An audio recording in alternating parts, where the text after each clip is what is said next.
Tuesday. But anyway, yes, welcome to the latest edition of Happy Hour. We're here to party. Hashtag what day is it? If you could punch anyone in the face right now, other than the person that you already did, who would it be? My inner thighs are very sticky. I feel like half of this drink in my life. And I don't think we'll ever go 5 hours again. Oh, but you can't do with Mara and Parker? Okay. I mean, we can. He loves Albuquerque, New Mexico, guys. I don't know why. Well, what did you want? I wrote where I want to go. Yeah, I like her. Yeah, Real Primoc. Upside down. Great victory sip, babe. Great victory sip, babe. Just dancing back here. Welcome to Happy Hour. Cheers. Cheers. Cheers. Cheers. Try to break into a stranger's apartment. I'm sorry, what? What is going on, party people? It is Friday. It is officially the start of the weekend, and it is this month's edition of Happy Hour. Today, I am feeling blessed and highly favored. My name is Jill. And I just beat the ninth sister on my first try in Jedi Fallen Order. My name is Molly. And welcome to Happy Hour. Tonight is, I feel like we should just get this rolling, because tonight, I think this has been, these two guests, I think, have always been in our minds since we came up with this show. Almost a year ago now? Has it been like almost a year? Jake can tell us. I don't know. Jake says yes. Okay. But these two amazing women have been definitely at the top of the invite list, and we were able to get them on here together at the same time. So let's bring them in. Let's get the party started. Ladies and gentlemen, we have the wonderful and amazing Rachel Cushing and Clarke Wolfe. Ladies, welcome to Happy Hour. Hello. Welcome. I already want to say would love to have you back. I'm going to say it right now. We haven't even started. Get that out of the way. Invitation's open. You are more than welcome to join us whenever the heck you want. But yes, I hope you all have brought your. I will say, Rachel called me out as soon as she came on. She's like, Jill, I got this Harry Potter glass just for you, and I'm like, man. So I had to literally I didn't have to go anywhere. I just had to lean over and get another Harry Potter glass. So we're twinning right now. We have our Harry Potter glasses. Nice. Everyone show your glasses if you got a fancy glass. I'd like to see them. Oh, yes. We love a tumbler. Yes. Boring Pottery Barn glass. But I also have my skeleton hand glass that's just here from yesterday. I was gifted one of those from my best friend for Halloween, and I was bringing it inside my house, and I dropped the bag, and I broke it. So it held candy. The little fingers and like candies went in there. But I was I didn't tell her that I accidentally broke it. I'm usually very good about not breaking my things, but unfortunately it didn't even make it inside the house. That hurts my heart so bad. It went to good use, it sounds like. Yes, yeah. I recycled it. We upcycled it. Yes. Good. This I can't break. I cannot break. There we go. That is my. I can't confirm or deny that I will end up breaking this glass by the end of the night. Challenge accepted for me to break a tumbler at some point, though. Do it. I dare you. I do still have, when you showed me that wine glass, I literally still have it like on one of my Google tabs, just waiting to buy it. I just haven't like jumped the gun on it yet. I need to. It's a good one. I need to add it to my collection of glassware. It's kind of small though, so I had to bring out the big boy for tonight. That's a pretty glass. It's a very pretty glass. But yeah, how are you guys doing? What have you two been up to? Tell us what is going on in the life of Clarke Wolfe and Rachel Cushing. Whoever would like to start, the floor is open. What's going on? What's happening? Rachel, you start. It's work and it's wedding. I feel ya. That's kind of the only thing I've had bandwidth for these days. I can only imagine. I have I'm going to 4 weddings, would have been 5, but one is in Hungary, and your girls' wallets are empty right now, so I can't go to Hungary right now. Wow. I have 4 weddings, and there's so many. So that alone is giving me anxiety. I can only imagine planning one. So yeah. Ugh. They say there's going to be more marriages this year than there has been on recent record, just because of everybody that postponed, and then everybody that got engaged during it or 2 weeks prior, like I did. So yeah, 2023 is going to be a lot of people's, walk down the aisle apparently. Yep. From November 2021 to October 2022, so 12 months, Mhm. I have 5 weddings. I'm in 4. You're Yep. in 4? Ooh. Which I'm one. I am honored and Yes. love, as Rachel knows. I love weddings. I love weddings. She's But going to have that closet from 27 Dresses, aren't you? Like all the bridesmaids' dresses. Yes, I am. But and so when it finally happens for me, and by the way, I am very single, so who knows? But I will invite all of you to model your dress in a fashion show for me. I've decided that is going to be like the one thing at my bachelorette party that's hypothetical bachelorette party is all the people that I have been in their weddings will have to model their dress. Oh my gosh. That's such a good idea. I love that. Mm-hmm. I love that. I need this to happen now. This needs to happen. Okay, we need to start planning. We need to call Chris Evans and get him to propose Yes, to me. Chris Evans. Finally. I know Chris Evans is a longtime watcher of our show. Yeah. Okay. Well, hello. I've She's been right waiting. here, Chris. She is waiting. DM us. We got you. Yeah. DM us. Clarke, what have you been up to? What's going on? I'm good. I have been spending the last year and a half in Atlanta, my hometown. And I've just been auditioning and working my buns off. And hosting content for Fear HQ on Twitch, which I have been loving, and that's been great. So just working and bouncing back and forth between the coasts. Good. Oh, I love that. And I know that life. Yeah, God. I've seen you on a couple Talking Deads. Yes. Love being a part of the fam of the Walking Dead family, and that's been great. It's been so fun. So the show is coming to a close, sadly. Mothership, as we call it, the main show, but so many spin-offs and fun things ahead. So many. We talked about that on our POV Q&A yesterday, because I was one of those hardcore, like, Walking Dead was my show. Like, I would go to like the Walking Dead conventions. I went to like Atlanta and toured all the, like, Walking Dead was my jam. Like, I think I still have my crossbow for my Daryl Dixon cosplay in my closet right now. I was one of those people. Love it. Then, spoiler alert, I should have seen it coming because it was in the comics, but then they just decided to, bat a hammer over Glenn.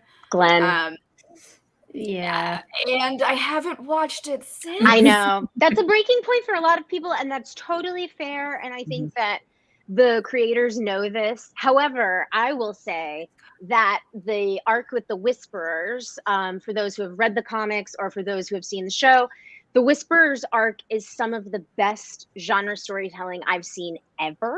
And that is not just because I'm part of the fam. No, I've heard nothing but good things about it. Like, I've heard people say, if you stopped watching, you need to come back and watch it again. I mean, truly, Samantha Morton, we're all movie trivia nerds here. So Samantha Morton as Alpha, and Ryan Hurst, who I know most people know from Sons of Anarchy, but I knew him from Bates Motel, where he essentially plays like a drug dealer version of the Dude. And so when he was being so scary and horrible as Beta, I was like, what?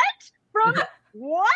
And so they are incredible, and just the such great genre storytelling. So yeah, listen, again, hashtag not sponsored, but like, if you have been thinking about hopping back, truly, like, the Whisperers arc is so great. And Jeffrey Dean Morgan. I love Jeffrey Dean Morgan. Because, like, when they first cast him as Negan, I was like, Denny, my sweet Denny.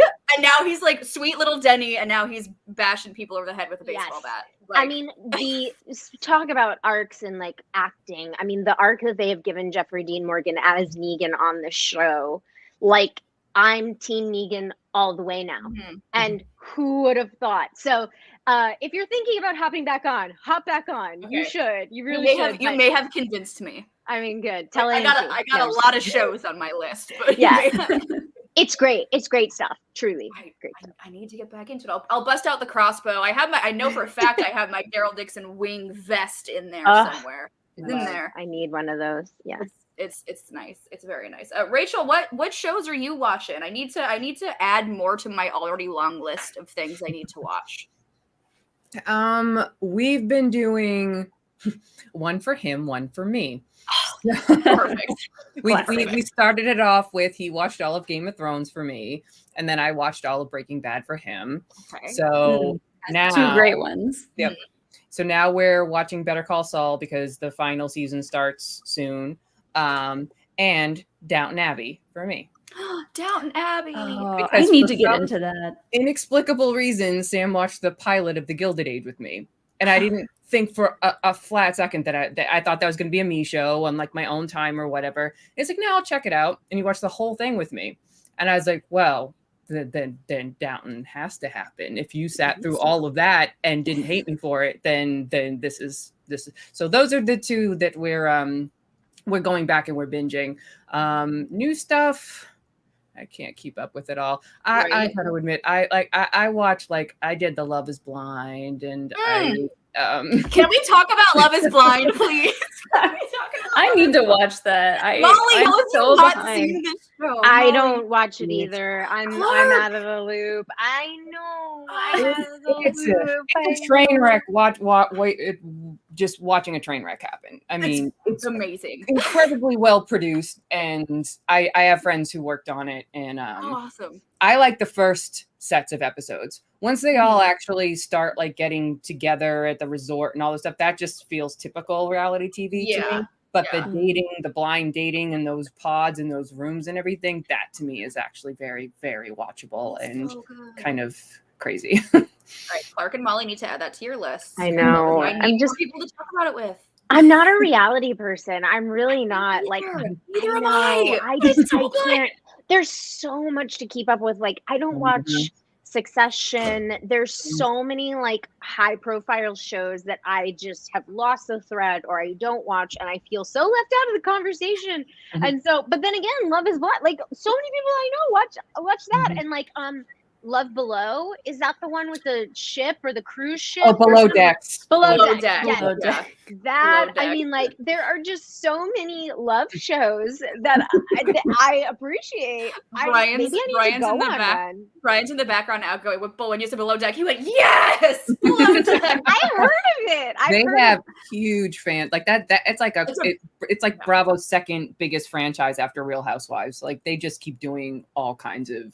There's an Australia one coming out, I think. Yeah, love it. Y'all watching Gemstones, Righteous Gemstones? No. Oh, what? Tell us. Danny McBride's new show on HBO. No. Oh, I didn't know you had a new show. I love Danny McBride. If you are a fan of the team who brought you Eastbound and Down, Jody Hill, David Gordon Green, and Danny McBride.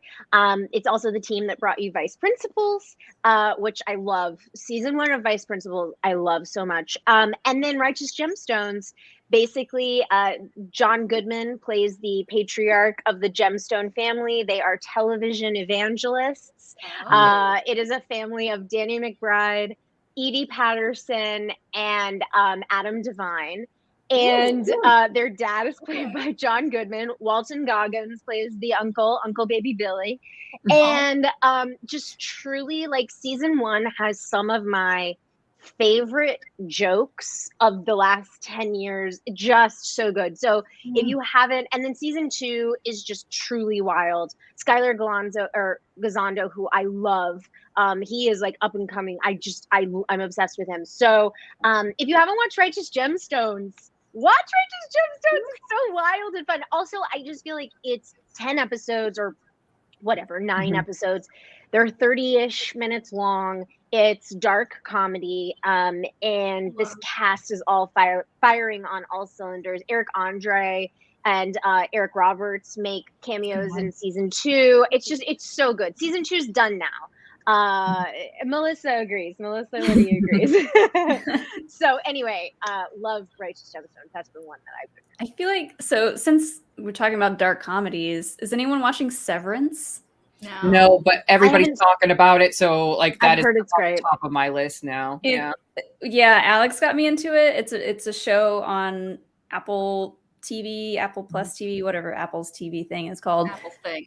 It is so good. I still struggle to find the comedy in it at times, but it is very intriguing, and it's a very intense show, and it's crazy.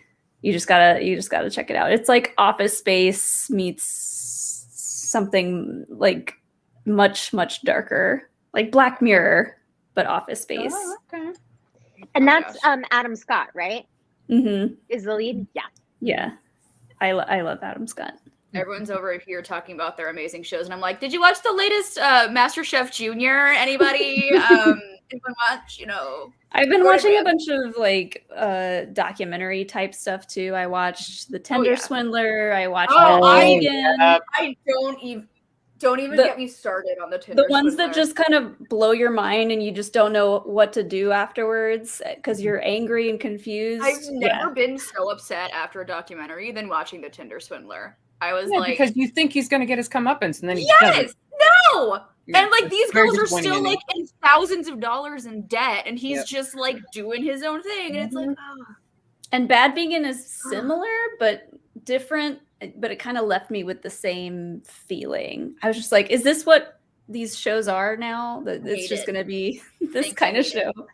No. Yeah, it's all underhanded. And then they're doing the fictionalized versions of it. Like we watched Inventing Anna, and we're watching The Dropout, and like I'm not gonna watch it, but that Carol, Joe. The Tiger King one. Yeah, yeah. That's about a year and a half too late. Nobody cares. Yeah,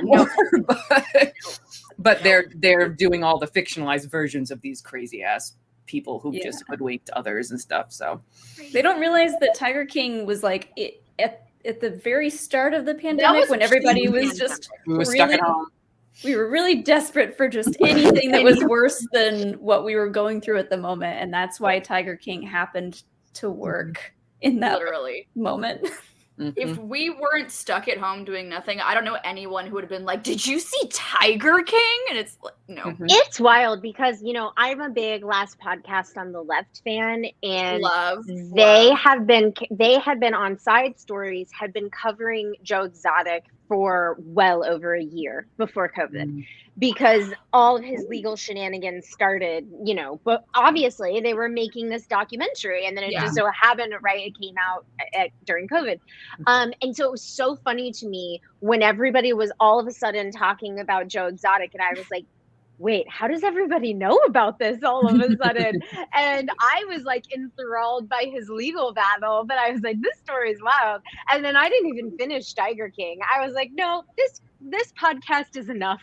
And just a casual mention is enough for me. I watched the first like 2 episodes and I was like, I'm all set. Thank you so much. But I love John Cameron Mitchell, and like the cast that they've got for these roles and these adaptations are so good. Like it's great casting, and it's great talent involved. It's just as you say, it's a little late. A little bit. Yeah, once we were able to kick the door down and actually go outside, it's like, okay, I don't care about Joe Exotic anymore. Like, nope. We're solid. We're good. No, thank you.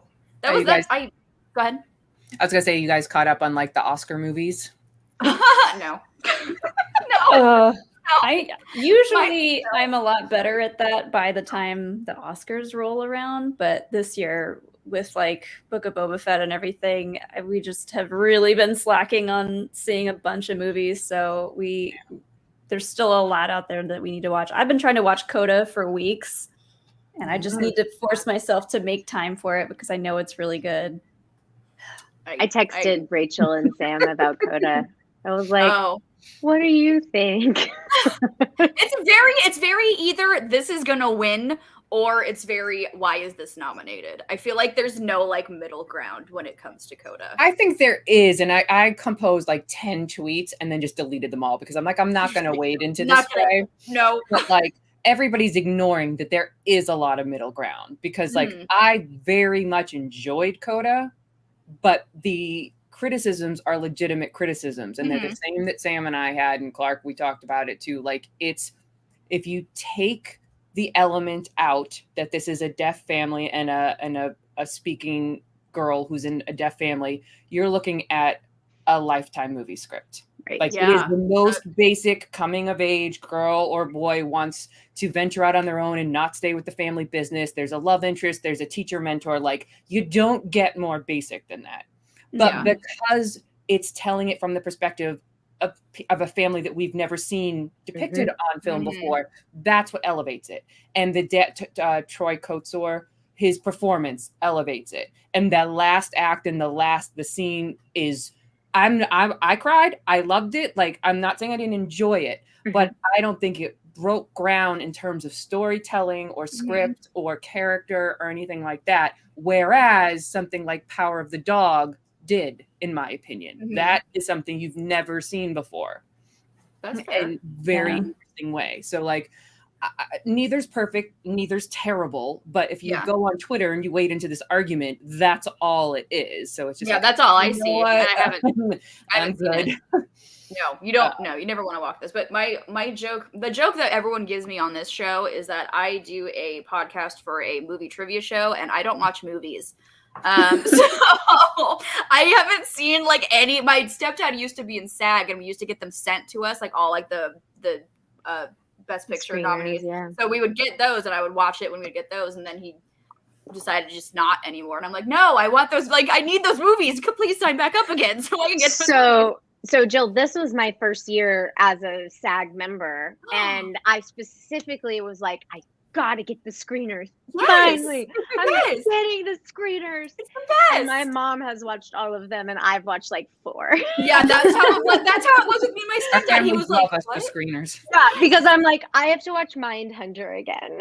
No. You know what I mean? I'm like, I have to watch this horribly morbid thing that I've already seen before. I need to watch it again.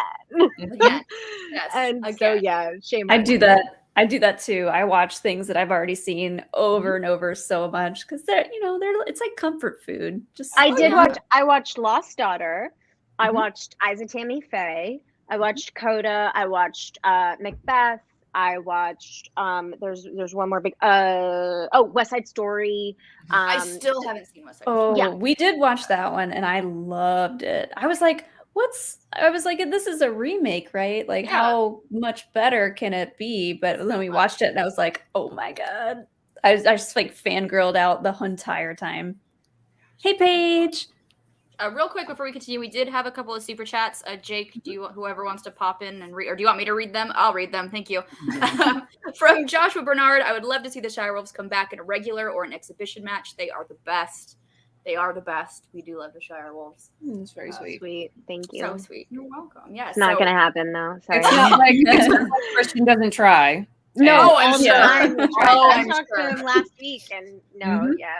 Well, I'm sure. Clearly, I mean, I don't know if we're going to spoil what just happened in the pay-per-view, but like I've been back in the studio because Sam's playing for the belt, and I've been calling matches and whatnot. And because Sam came back, let's just say the full court press has been stronger than ever about me coming back. And I was literally like, not another word until after the wedding. And then I will oh my gosh, yes. But not nothing. Like just okay, you got my fiance back. You should be happy. Priorities. Let's get the wedding first. It's like your brain has to put Christian on mute until the wedding is done and over with. Then you can unmute Christian. Yes. Once we're out the aisle and we have done the toasts, then maybe. But and then go on vacation and recover from the whole damn thing. And recover, exactly. We love a recovery period. We need it, yes. Yep. But oh my gosh. That includes all the honeymoon period, vacation, recovery. The vacation from the honeymoon, that whole thing. Yes. You got to take a vacation from your vacation. I don't know about all of you guys, but I always have to take a vacation from my vacation. Like, because vacations are stressful. They're a lot. It's a lot. Yeah. I had 2 this month. It was a lot. Not to try to plan a whole lot of stuff to do on a vacation. And then if you do that too much, then you come back home and you're like, oh, I didn't relax like I should have. So But I've never been one of those people like who go to like a Caribbean island and stay there for a week and just like lay on the beach the whole time. No, I'm the I gotta go on the excursions, I gotta do the snorkeling, I gotta go hiking, find the waterfalls, I could do all the stuff. And I'll admit at times we've like had gone too far with that. Like my college girlfriends and I went to Hawaii for our 30th birthdays. And we like planned every inch of every day. And at the end we were sort of like, I mean, we spent afternoons at the beach. That was part of the plan, but might have maybe wanted to sleep in a couple of those mornings once or twice. Really get around to doing that. Exactly. Yeah. Like I said, a vacation from your vacation. Mm-hmm. Like that's how I felt. And Molly, I apologize if you feel differently, but I was watching those videos of the new Star Wars Galaxy whatever hotel that they have, the Star Cruiser. The Halcyon. Halcyon, and just watching those videos made me tired. I'm like, this doesn't seem like a vacation. This seems exhausting. From whatever thing that I've heard from people say about it, it's like, yeah, there is a lot to do.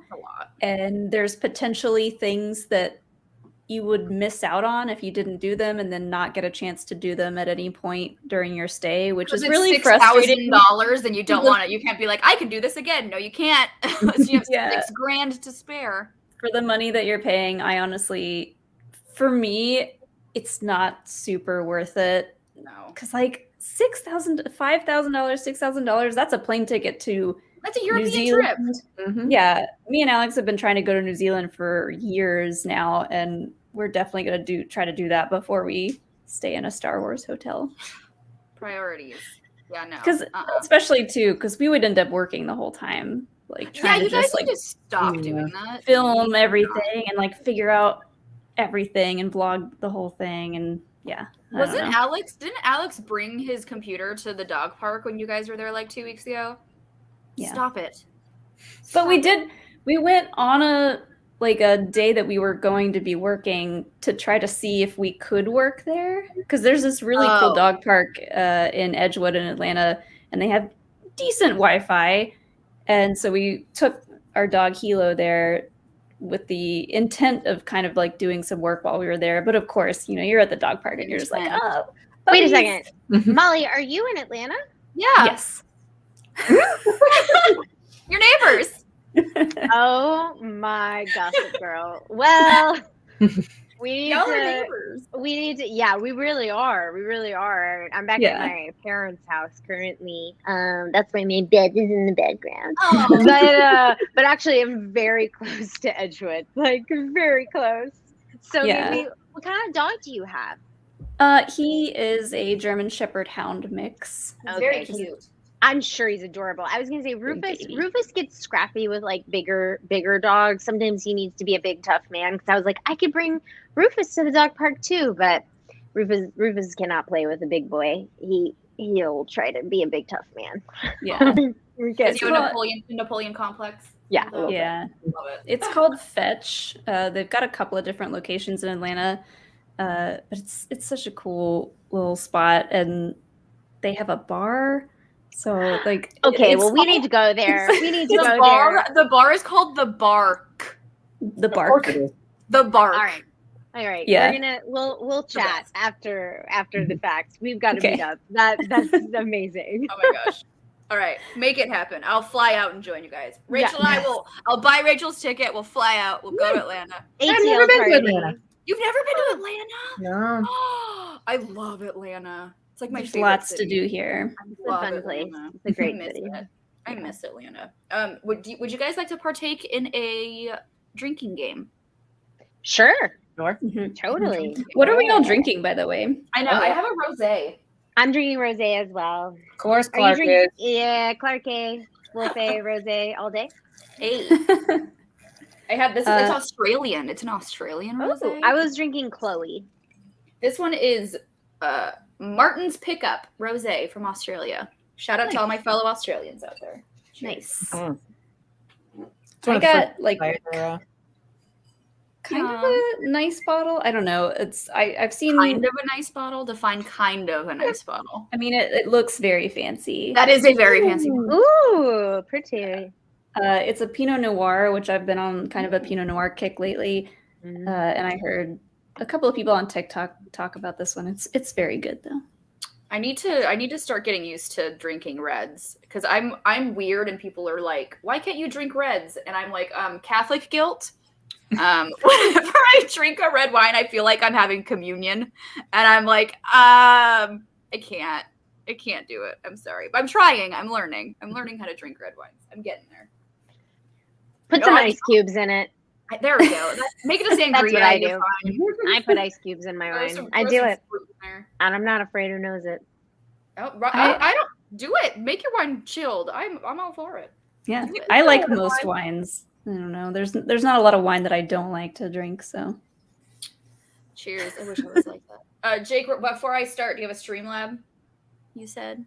I do. Hello. Hi, Jake. Hi. All right, Harrison came in with a $5 donation. Thank you, Thank Harrison. you. He says, hey, Molly, Jill, Rachel, and Clark. Great to see you all. What is a movie you went in knowing very little about or with low expectations that surprised you in a good way? For me, it was Long Shot in 2019.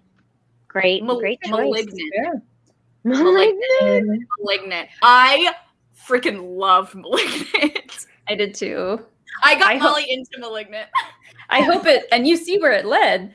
Yeah, you got retweeted by James Wan and Patton Oswalt and all that fancy stuff. Yeah. My crazy Halloween costume. I really hope that Gabriel. It was great. Yeah. So good.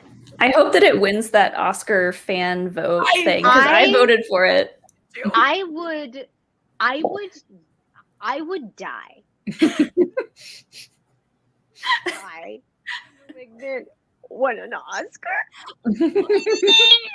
Because as horror fans, we fight all the time. We're like, take us seriously. Yes. Toni Collette should be nominated for Hereditary. Essie Davis in The Babadook is so great. So good. Like, we fight all the time. And then the Academy goes, no. And if Malignant won I will an Oscar, I will lose my mind. I die. I love that movie. I've gotten so many people, and I'll be like, you need to watch this, and you need to text me what you think. And I have like Molly, I have Chandra Dandapani, I have so many people who've been like, Jill, freaking Malignant. I'm like, it's so good. I can't. It's so good. It's so good. Wild. It's wild. Rachel, do you have a well, so apparently my fiance is downstairs watching. So he just texted me what I should say because hi Sam. we had a recent movie night where he had me watch something that kind of flew under the radar when it came out, but it's the Matt Damon movie, The Informant. Okay. Soderbergh, and it's one of his favorite Soderbergh movies, and it's his favorite Matt Damon performance. And I'm from Boston, Good Will Hunting. Like I've loved Matt Damon since I was 17 years old. And so we watched that, and I think it's one of my favorite Soderbergh movies as well. Like it is a total commitment to a tone that I don't think a lot of people got at the time, and so it just kind of came and went and wasn't a thing. But that's a very specific performance and a very specific character that basically you can't stand, but there's a relatability to it in a very strange way. But it's a very niche film, but I just never paid attention because it didn't do well and didn't hear good things about it or whatnot, but he made me watch and I'm glad he did. Yay Sam. Thanks Sam. Mine is also one that's a very niche film, but my favorite film festival in the entire world that I've ever been to is Fantastic Fest, which is a genre film festival out of Austin. Happens every September. Alamo Drafthouse puts it on. It's horror, sci-fi, fantasy, exploitation, dark comedy, action, like any sort of niche genre thing. Fantastic Fest has, and so as a result, I just look at a very basic program, and it's like, I don't know, I've heard this is good. Okay, I'll go see it. I know nothing about most things that I see. Or, this actor is in it. I don't know. Okay. So I've been so spoiled by the idea of going into things knowing absolutely nothing. And the best example that I can think of is a movie called The Autopsy of Jane Doe. I've heard of this. Yes. I've heard of that. So I went in knowing absolutely nothing. Emil Hirsch, Brian Cox, Oh my God, Overdahl, who directed Troll Hunter and went on to direct Scary Stories to Tell in the Dark. He directed Autopsy of Jane Doe from a blacklist or bloodlist script. And just the less you know, the best. All I knew was that Brian Cox and Emil Hirsch play father-son, and they run a morgue. And that's all I knew. And then a Jane Doe comes in. That's all I knew. Oh my gosh. And truly one of my favorite movies of that year. It's so good. It's really fun. It takes all kinds of twists and turns. Would highly recommend not watching trailers. Neil Marshall's The Descent is very similar. That was another one where it's just like, I've heard this is great. Don't watch the trailer. So those, but Autopsy of Jane Doe via Fantastic Fest. Fantastic Fest has really taught me to not watch trailers if I can help it, to know as little as possible if I can help it. I wish I could do that. That sounds right up my alley. I'm gonna write that down. I know. I was like, I'm writing all of these down right now. And for anybody watching, even if you're not like a quote unquote horror fan, you can watch Autopsy of Jane Doe and not, and still enjoy it. Like, it is a genre film. It's a genre film. However, I don't think it's so much that somebody who's like, I don't know about all these horror movies. I think it's a movie that pretty much anybody can enjoy. Ooh. I don't think I have anything going on this weekend. I say, as we usually make plans to go to LA every weekend, but I don't. So I'm going to watch both of these movies and I will get back to you on my thoughts. Please do. I will send you my thoughts. But let's do a couple of these. This is welcome to Happy Hour. We play card games and we chill and we drink. So this first card, I swear it is not targeted. It is literally the first card that came out of the stack. And it says, drink for every time you've been a bridesmaid or a groomsman. Oh, no. That is literally the first card I pulled. You are allowed to take small sips. Do you know your number, Rachel? I don't know my number. 2, 3, 4. Does Flower Girl count? No. Okay. I was that a lot. There was only so many Irish Catholic parents and like just not practicing, but like just big families. Yep. I think 5-time bridesmaid for me. 5. I don't have that many friends. I think I've got 7. And then you add on the 4 more you've got this upcoming year. I think that's all in. That's all. 7 all is all in. Unless I get fired from upcoming. You don't have to drink 7. You don't have to drink 7 times. You can. I'm in my first wedding. Well, I was a flower girl, but I'm a bridesmaid. Probably my one and only time. Maybe. I think I'm hovering around 5 or 6. I can't. Y'all. Oh my God, it's been so long I can't remember, but I'm about to be a groomsman for the first time, which I am very excited about. Are you going to use that song I sent you? Yes, the Dove Cameron boyfriend song. If they'll let me, but so the couple they're very nice and they're like, oh yeah, the bride was like, you can wear one of the bridesmaids' dresses, and I was like, no. I am getting an excuse to wear a suit. I'm getting a tailored suit finally for the first time, and I am so excited. Tailored suits are great. Molly, I just had this conversation with a couple. Oh, there's that Sam. Hi, Sam. I just had this conversation with a couple who I'm like, I've been best friends with the groom since we were in high school. And it was like, I was like, listen, I will do whatever y'all want, as much or as little as y'all want.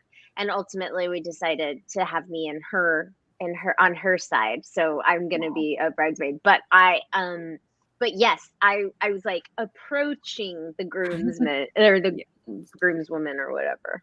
I had told him, like, before they got engaged, I was like, I want in on the suits. I want the bachelor party. Are you going to the bachelor party? That's amazing. Oh my God, I'm so jealous.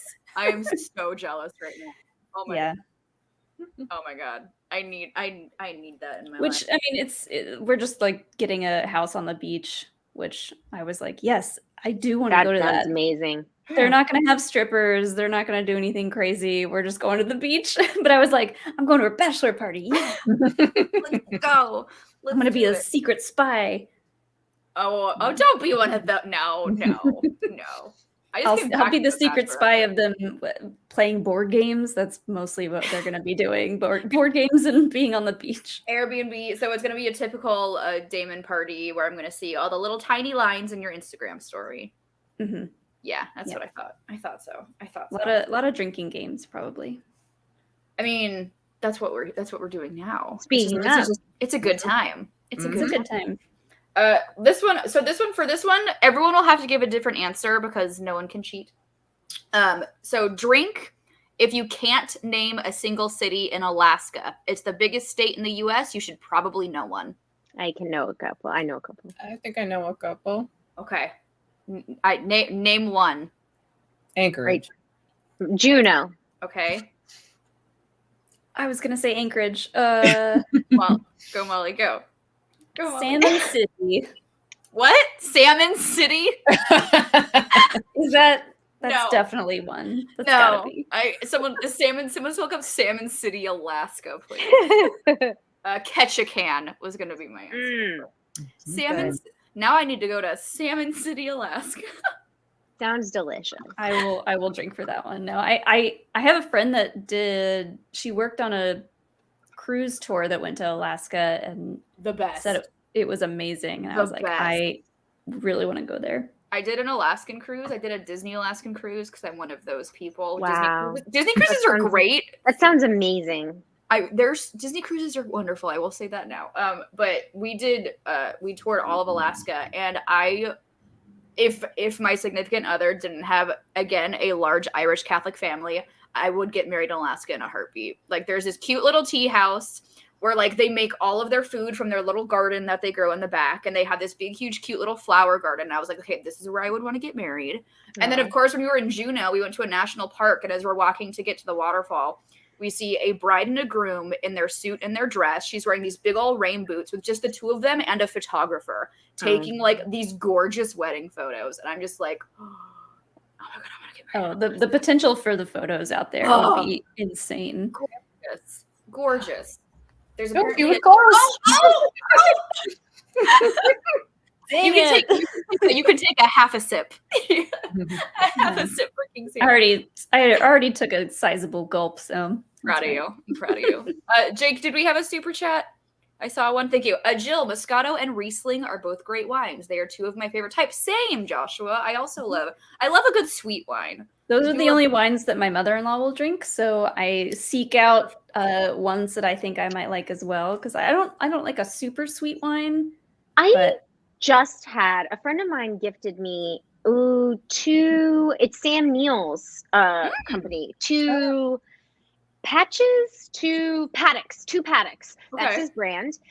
He has a winery. His wines are really good. And a friend of mine gifted me the Riesling, maybe for my birthday last year or Christmas maybe. And I just had it, and it was great. It wasn't too sweet because I like a rosé, but I like a dry rosé. Yeah, but that Riesling, the two paddocks, Sam Neill's New Zealand Riesling, was so good and not super sweet. So again, hashtag not sponsored, but like if you need to get a Riesling, Clarke, we have so many hashtag not sponsors. Everyone in the chat will tell you the tradition of happy hour night is we always get Taco Bell at the end of happy hour. Amazing. Our viewers will literally tweet us their Taco Bell order as they are watching happy hour. So I'm just like, the Taco Bell headquarters are only like 30 minutes from where I live. I kind of want to like knock on the door and be like, hey, listen, I have a proposition for you. Yes. If you could hook us up with a couple of like beefy 5-layer burritos and some nachos, like nacho bel grandes. Did you go to the hotel? Did you do the hotel? Oh, no, I wanted to. I didn't either. I wanted so bad. They have a hotel? They did. It was a pop-up. My aunt's brother's wife was like one of the heads of marketing for that. And she and she was like telling me like all this like stuff that she got from it. I was like, can I like have that? Because like you work there, so like I don't know if you'll appreciate it as much as like me. So like Fabulous. Can I have Brian- a fire hot sauce towel, please? Can I just have that? Like Brian in the chat pointed out that our idea for our eventual future faction is going to be the Taco The Bells. Taco Bells. Oh, yes. yes. The Taco Bells. That's good. That's good. We're gonna show up with just Baja Blasts, and it's gonna be a good time. But yes, we are the queens of the not sponsored show. So Amazing. Yes. So now I'm very excited for my Taco Bell order because now I am hungry. So thanks. I need to get my order in and ready to go because it's late over here, but not too late for Taco Bell. It's never too late for fourth meal, Never sweetheart. too late. Fourth meal. We love Taco Bell. It's now I'm very hungry. Okay, let me go through these. Unless someone wants to come up with them at the top of their head, I have cards. Ooh, this one. So this one is hit or miss. It's a weird one though. Drink if you enjoy the smell of gasoline. Even more so now that it's expensive. You know, they love that expensive gasoline smell. I only enjoy this. Fine gasoline. I think I kind of do because like I grew up and my dad was always like working on cars and stuff, so I feel like all that kind of smell stuff reminds me of my childhood a little bit, but I do kind of also like the smell of it. I also really enjoy the smell of a Home Depot. Oh, Like just fresh cut wood. Yeah, all the lumber. It just it smells really good. That's fair. My Home Depot, or is it a Lowe's? It's one of those like home stores. They always have food truck fairs outside of it, and I always want to go because we're also the food channel. All we talk about is food. We don't talk about movies at all. We just talk about food 90% of the time. We just find a way to always connect things to food, and then it just goes downhill from there. But hey, we won an award, and that's what matters. That's all that matters. That's really all that matters. Hold on. Okay, let's see. For a long time, my friends and I did a lot of hiking, especially like in Southern California. It was like the exercise of choice because it didn't cost anything. Gym membership is expensive when you're a production assistant. Yep. But we got really into it. And so I've been all around the world and climbed mountains and done different things. Ooh. But one of the things that we got into a habit of was on the trail on the way back down, usually with like about 2 miles to go or whatnot, we inevitably started talking about whatever we were going to eat when we finally hit the bottom. Like it was like clockwork. It's like our bodies knew we're like about an hour away from getting back to the car. We're never going to drive all the way home before we need to stop somewhere. As gross and hiking and dirty as we are, doesn't matter. We're stopping for, it's going to be steak this time. It's going to be burgers that time. Half the time it's like, now we just want ice cream. That's fine. So yeah, the food talk on the way down on a big like 10+ mile hike was just always on top.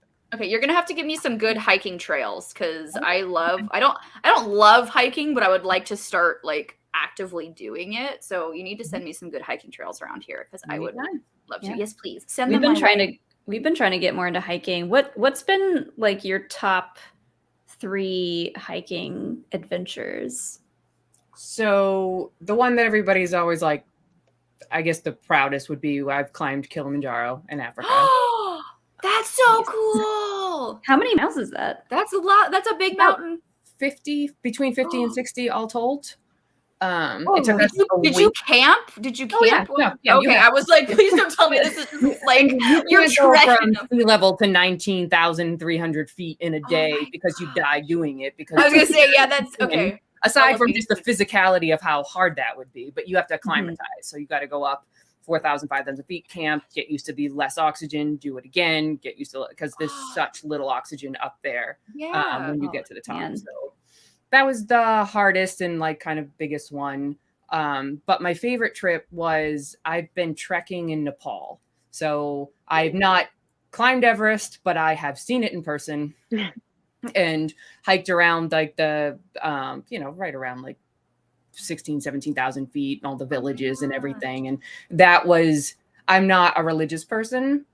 I did, grow up Protestant and go to church for a while and different things. And I feel like you and I have a very similar. My dad was raised Irish Catholic. And then by the time he was 18 and joined the military, he was like, I'm out. Atheist. I'm good. Yep. Nope. I did my time. I'm good. But the closest I've ever been to sort of feeling a sort of spirituality is when I'm out in nature, because that seems bigger. There does seem to be something, a grand design, if you will, or something 100%. about being out there. And being in Nepal in particular, I'm not a Buddhist, but I did study it for a while, and I think that there's a lot of concepts about it that I really like, and you really felt it out there. Buddhism is a beautiful religion. Yes, I want to go to. Oh my gosh, I'm so not traveled. Like I've been to like Alaska. I've been to Alaska. But I am getting, so my mom was born in England and she just got her citizenship back. So we're working on getting, so because of like the I don't know, but we're working on getting my dual citizenship right now. And once I get that passport in hand, I will be going past all the long checkpoints because I get to go through I'm a UK citizen checkpoint. Nice. So I get to go through the quick ones. I'm gonna be a world traveler, and I need to make sure I have a lot of pills for the flights because I don't like flying, but we're gonna make it happen. It's never too late, because I didn't do any of that until I was 30. Because I just turned 30. We didn't have any money to travel. I'd only been in a plane once my entire until I was 18, and I studied abroad in Australia when I was in college. So that was my first big thing, and I saved up for years to be able to. I got to college as a freshman, and I'm like, junior year I'm studying abroad, and I saved for it so that I would be able to, which is amazing. But I came out to LA and I was a production assistant, and then I was assistant editor, and I wasn't making enough money. And I mean, the rents are absurd now, but they still were high then. And so I was never able to afford that. But I finally worked hard enough, got to be an editor, and was making enough money, and didn't have a mortgage, didn't have kids, didn't have anything. And I'm like, well, screw this. I've never been able to do any of this before. That's when I started traveling. So only the last 10, 12 years has been all of these bigger trips that I've finally been able to do. So never too late. Well, again, you guys just continue to inspire me. Now I'm gonna go and travel. Now that because I'm 30, it's that time in my life where I'm like, okay, I should figure my stuff out now. But our generation is like, no rules. Also, today is Gloria Steinem's 88th birthday, and she started Miss Magazine 50 years ago, almost to the day, on her 38th birthday. Cheers. So, cheers. Gloria, cheers. Yep. Cheers. Thomas, I don't need to be reminded that the UK is no longer a part of the EU. We don't talk about it. We don't talk about that in this household. Thank you. But did you have a number one spot, or were those the top two? Those are the top two, but I have Yosemite Half Dome is a hike I would tell everybody that they should do. Grand Canyon. I mean, even if you don't hike, my girlfriends and I did a whitewater rafting down the Colorado River, and it dumped us off. We spent 3 nights, and so we camped every night. We got back in the boat. We kept going, and they dropped us off at the bottom of the South Rim, and so we had to hike out, which is a 10-mile, 5,000-foot hike. It's rather difficult. Yeah, that sounds difficult. But it's a Grand Canyon, and you're seeing it from the bottom up. And that I'd been to the Grand Canyon before, I'd been to the rim and whatnot, and no picture does it justice. It's one of those places you have to go to understand. That is true. I agree. I agree. Yeah, it's just, and I think that's true in a lot of natural places.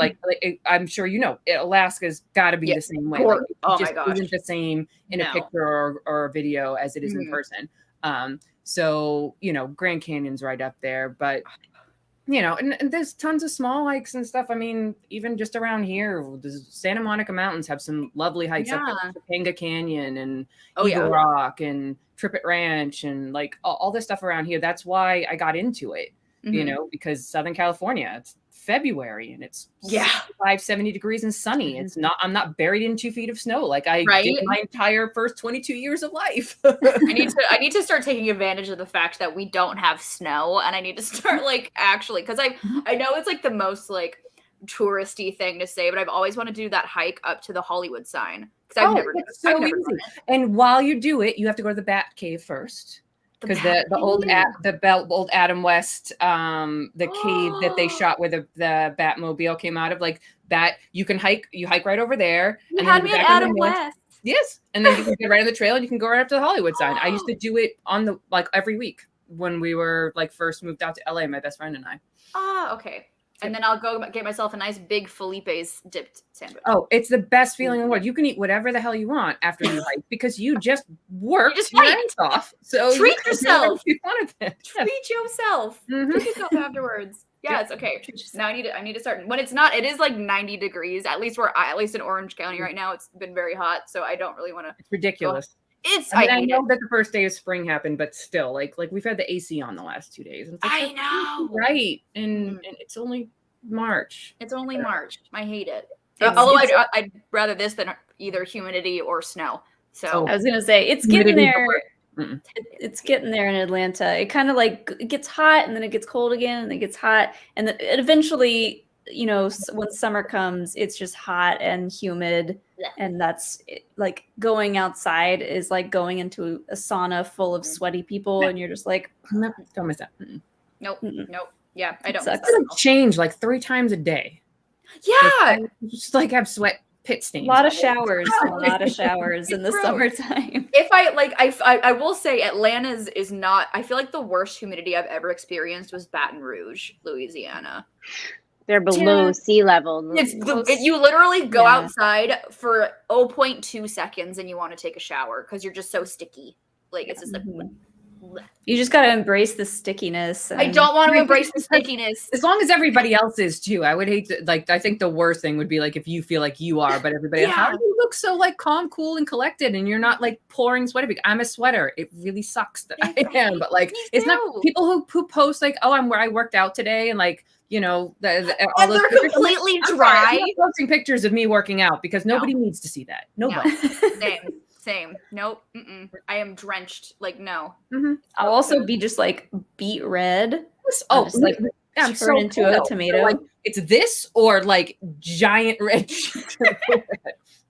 Oh my god. Yeah, no cute gym selfies for me. Nope. Me neither. I don't know what a gym is, so I don't gym. I walk. I take walks around my little complex, but that's what I do. I need to gym.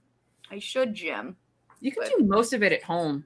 I mean, Yeah. I don't know how big people's. I shouldn't say that. Like if I. Oh no, I have a decently sized place. Yeah, but we have an elliptical, and like we have like the membership to the classes on Beachbody. I did that for a long time that I really liked. I know that Clarke and Emma Fife are big bar people, and you can do that in their studios, but they also have the at-home classes. And so if you just have enough space, you can do a lot of it at home. And honestly, I enjoy doing that because again, I don't need to work out in front of other people. That's my thing. I don't want because like I feel like I would be very intimidated like seeing like people who go there all the time, and I'm just like, how does this machine work? And it's like you step on it and you push a button. I'm like, I don't know. I've never been here. I don't know what's happening. You'd be surprised. I mean, I used to do weightlifting in a commercial gym, and most of the time people are happy to help you. If you just need help re-racking something, or if you need help with a machine, every once in a while you'll get a mansplainer in there that like, here's how you gotta do it, and you're just like, no, stop, go away. I will punch them in the face with my tiny arms. Punch My them. sister did the curves thing for a while, and she really liked that. She liked the all-women gym. Oh, that's yeah. I feel like we might have one of those around here. I have to check, but hey, I need to start. I need muscles because I break my bones too often. So I need to start. I am due for a broken bone. It's been like 2 years. I know. I'm due for one. I have my boot waiting for me in my closet when it happens. Because I'm not throwing that out. Because as soon as I throw it out, I'm gonna break my foot again. I know it. So it's not going to happen at Celebration. It's not going to. It It better not. It'll happen at Jake's wedding. I'll break a bone at Jake's wedding. Well, as long as you do it having fun, I guess. There we go. There we go. Jake, we got a couple Streamlabs super chats. Speaking of Gloria Steinem, the best new show on TV is HBO Max's Minx. Rachel and Sam know a little bit of something about that. Am I right? Really like Minx. Sam has a supporting role in the latter half of the season. Yes. Ooh. We went to the premiere party 2 weeks ago. It was lovely. Fun. And we saw the first 2 episodes. And frankly, even if he wasn't in it, I would totally be watching the show anyway. It is a lot of fun. It's very cheeky and very in your face. Like I'm slightly hesitant to tell my parents to watch it because there's an entire penis montage. And Yes! like a long, lots of naked guys, lots of pictures of naked people. Like it's just in your face. And to me, I'm like, well, turnabout's fair play. Like men have naked women's bodies. It's about time. It's about time. So I'm all about this. But beyond that, it's actually very smart, very like it balances the tone of the humor of it, but also like that this woman is trying to, you know, have a voice in a male dominated world. And it's set in the 70s and it's very empowering, very fun, very well produced. Like seriously, guys, just watch the episode Sam's in because the wig they put him in. Oh my gosh. The outfit with the chest hair, all of it. He went full in and a wig and chest hair. Oh, well, he has chest hair. I was gonna say, was it a chest hair? Was it like a piece? It was just a low V-neck to show up. Okay. Oh, so we got to see a wig and a low V. Wig and a low. Because you said a wig and chest hair, I thought they like put like did they have like the chest hair thing?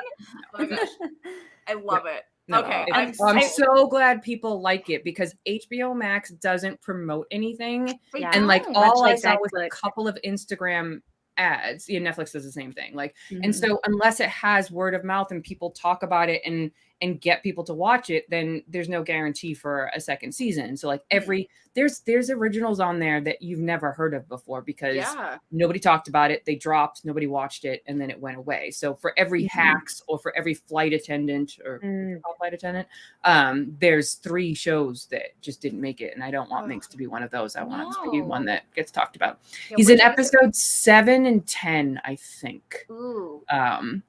Plays a real despicable guy. Just gonna put that out there. I definitely want to check that out. We're about to finish a New Girl rewatch, and so I'm on a Jake Johnson kick. And I knew that he was really good in it. He's a producer on it too. Yep. Yeah, I gotta check that out. Yay. Another thing to add to my list, but Sam's on it, so now it's at the top of my list. So I'll watch it for you, Sam. I got you. We'll watch it. Jake, you got another. There we go. Jill, you should travel to Atlanta and go. I have been to Sonoya. I'm the one who hasn't. I have been to Sonoya. Oh. It's Sonoya, Georgia is amazing. That's where they have Nick and Norman's, right? Yep. Is in Sonoya. Nick and Norman's is a really super cute, super actually delicious food at Nick and Norman's. It's really good. And I've been there, I think, to Sonoya like 3 or 4 times now. Cute, super cute little town. I love fun story, fun fact. I've heard members of the cast of The Walking Dead refer to that town as Sonoya. Sonoya? Is it Sonoya? No. I was gonna say it's Sonoy. It's Sonoy. It's Sonoy. Okay. Yeah. I did an entire walking tour on my Twitch channel, calling it Sonoya, and no one corrected me. Oh well. And it's Sonoy. And I heard about it both ways. No, it's Sonoy. It's Sonoy. 100% Sonoy. And no one corrected me. And I look very stupid. Oh no. That's the end of the story. It's just I just pronounced the city wrong. I will never forget that it is that the beautiful town of Sonoy. I will never forget, and I will never forget how dumb I looked. Oh no. No one told me any different. Oh no. I love Sonoy. And Nick and Norman's is cool because if you go around the time they are filming, you have like a 90% chance. Like like Greg Nicotero was at the table right next to us, like with a script talking about like what they're doing. And I was like, I don't want to hear anything. I don't know what you're doing. I'm ignoring you. So they're around. It's such a cute little city. I'm so excited to. Hopefully, I'll be able to go back soon. It's been a hot minute since I've been in Georgia, but I've been like 3 or 4 times, and it's one of my favorite. Atlanta, Sonoy, some of my favorite cities that I've ever been to. Rachel, you need to go to Atlanta. I know. You need to go. You know those like have you been to all 50 states or whatnot? And it's like I've been to probably 15, 20. That's a lot. But the Southwest outside of Florida, which that's Southeast. ridiculous. So the Southeast, excuse me. It's I've never been further south than South Carolina, aside from Okay. Florida. So yeah, haven't seen any of it. Oh.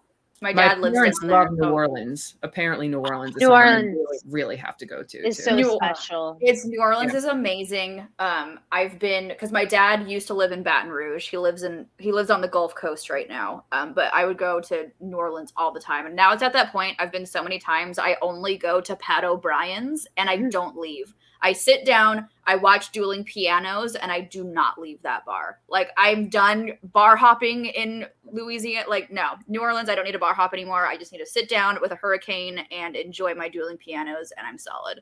I mean, Pat O'Brien's. Once you do bar hopping, like on Bourbon Street once, you don't really need to do it again. I had a 16-hour hangover one time. I went to New Orleans. Never again. So I was like, no. They've got those like $1.50 Long Island iced teas. And they're all of their drinks are just sugar. So like it's just pure sugar. Cause like they have the hurricanes, they have the what else do they have? They have the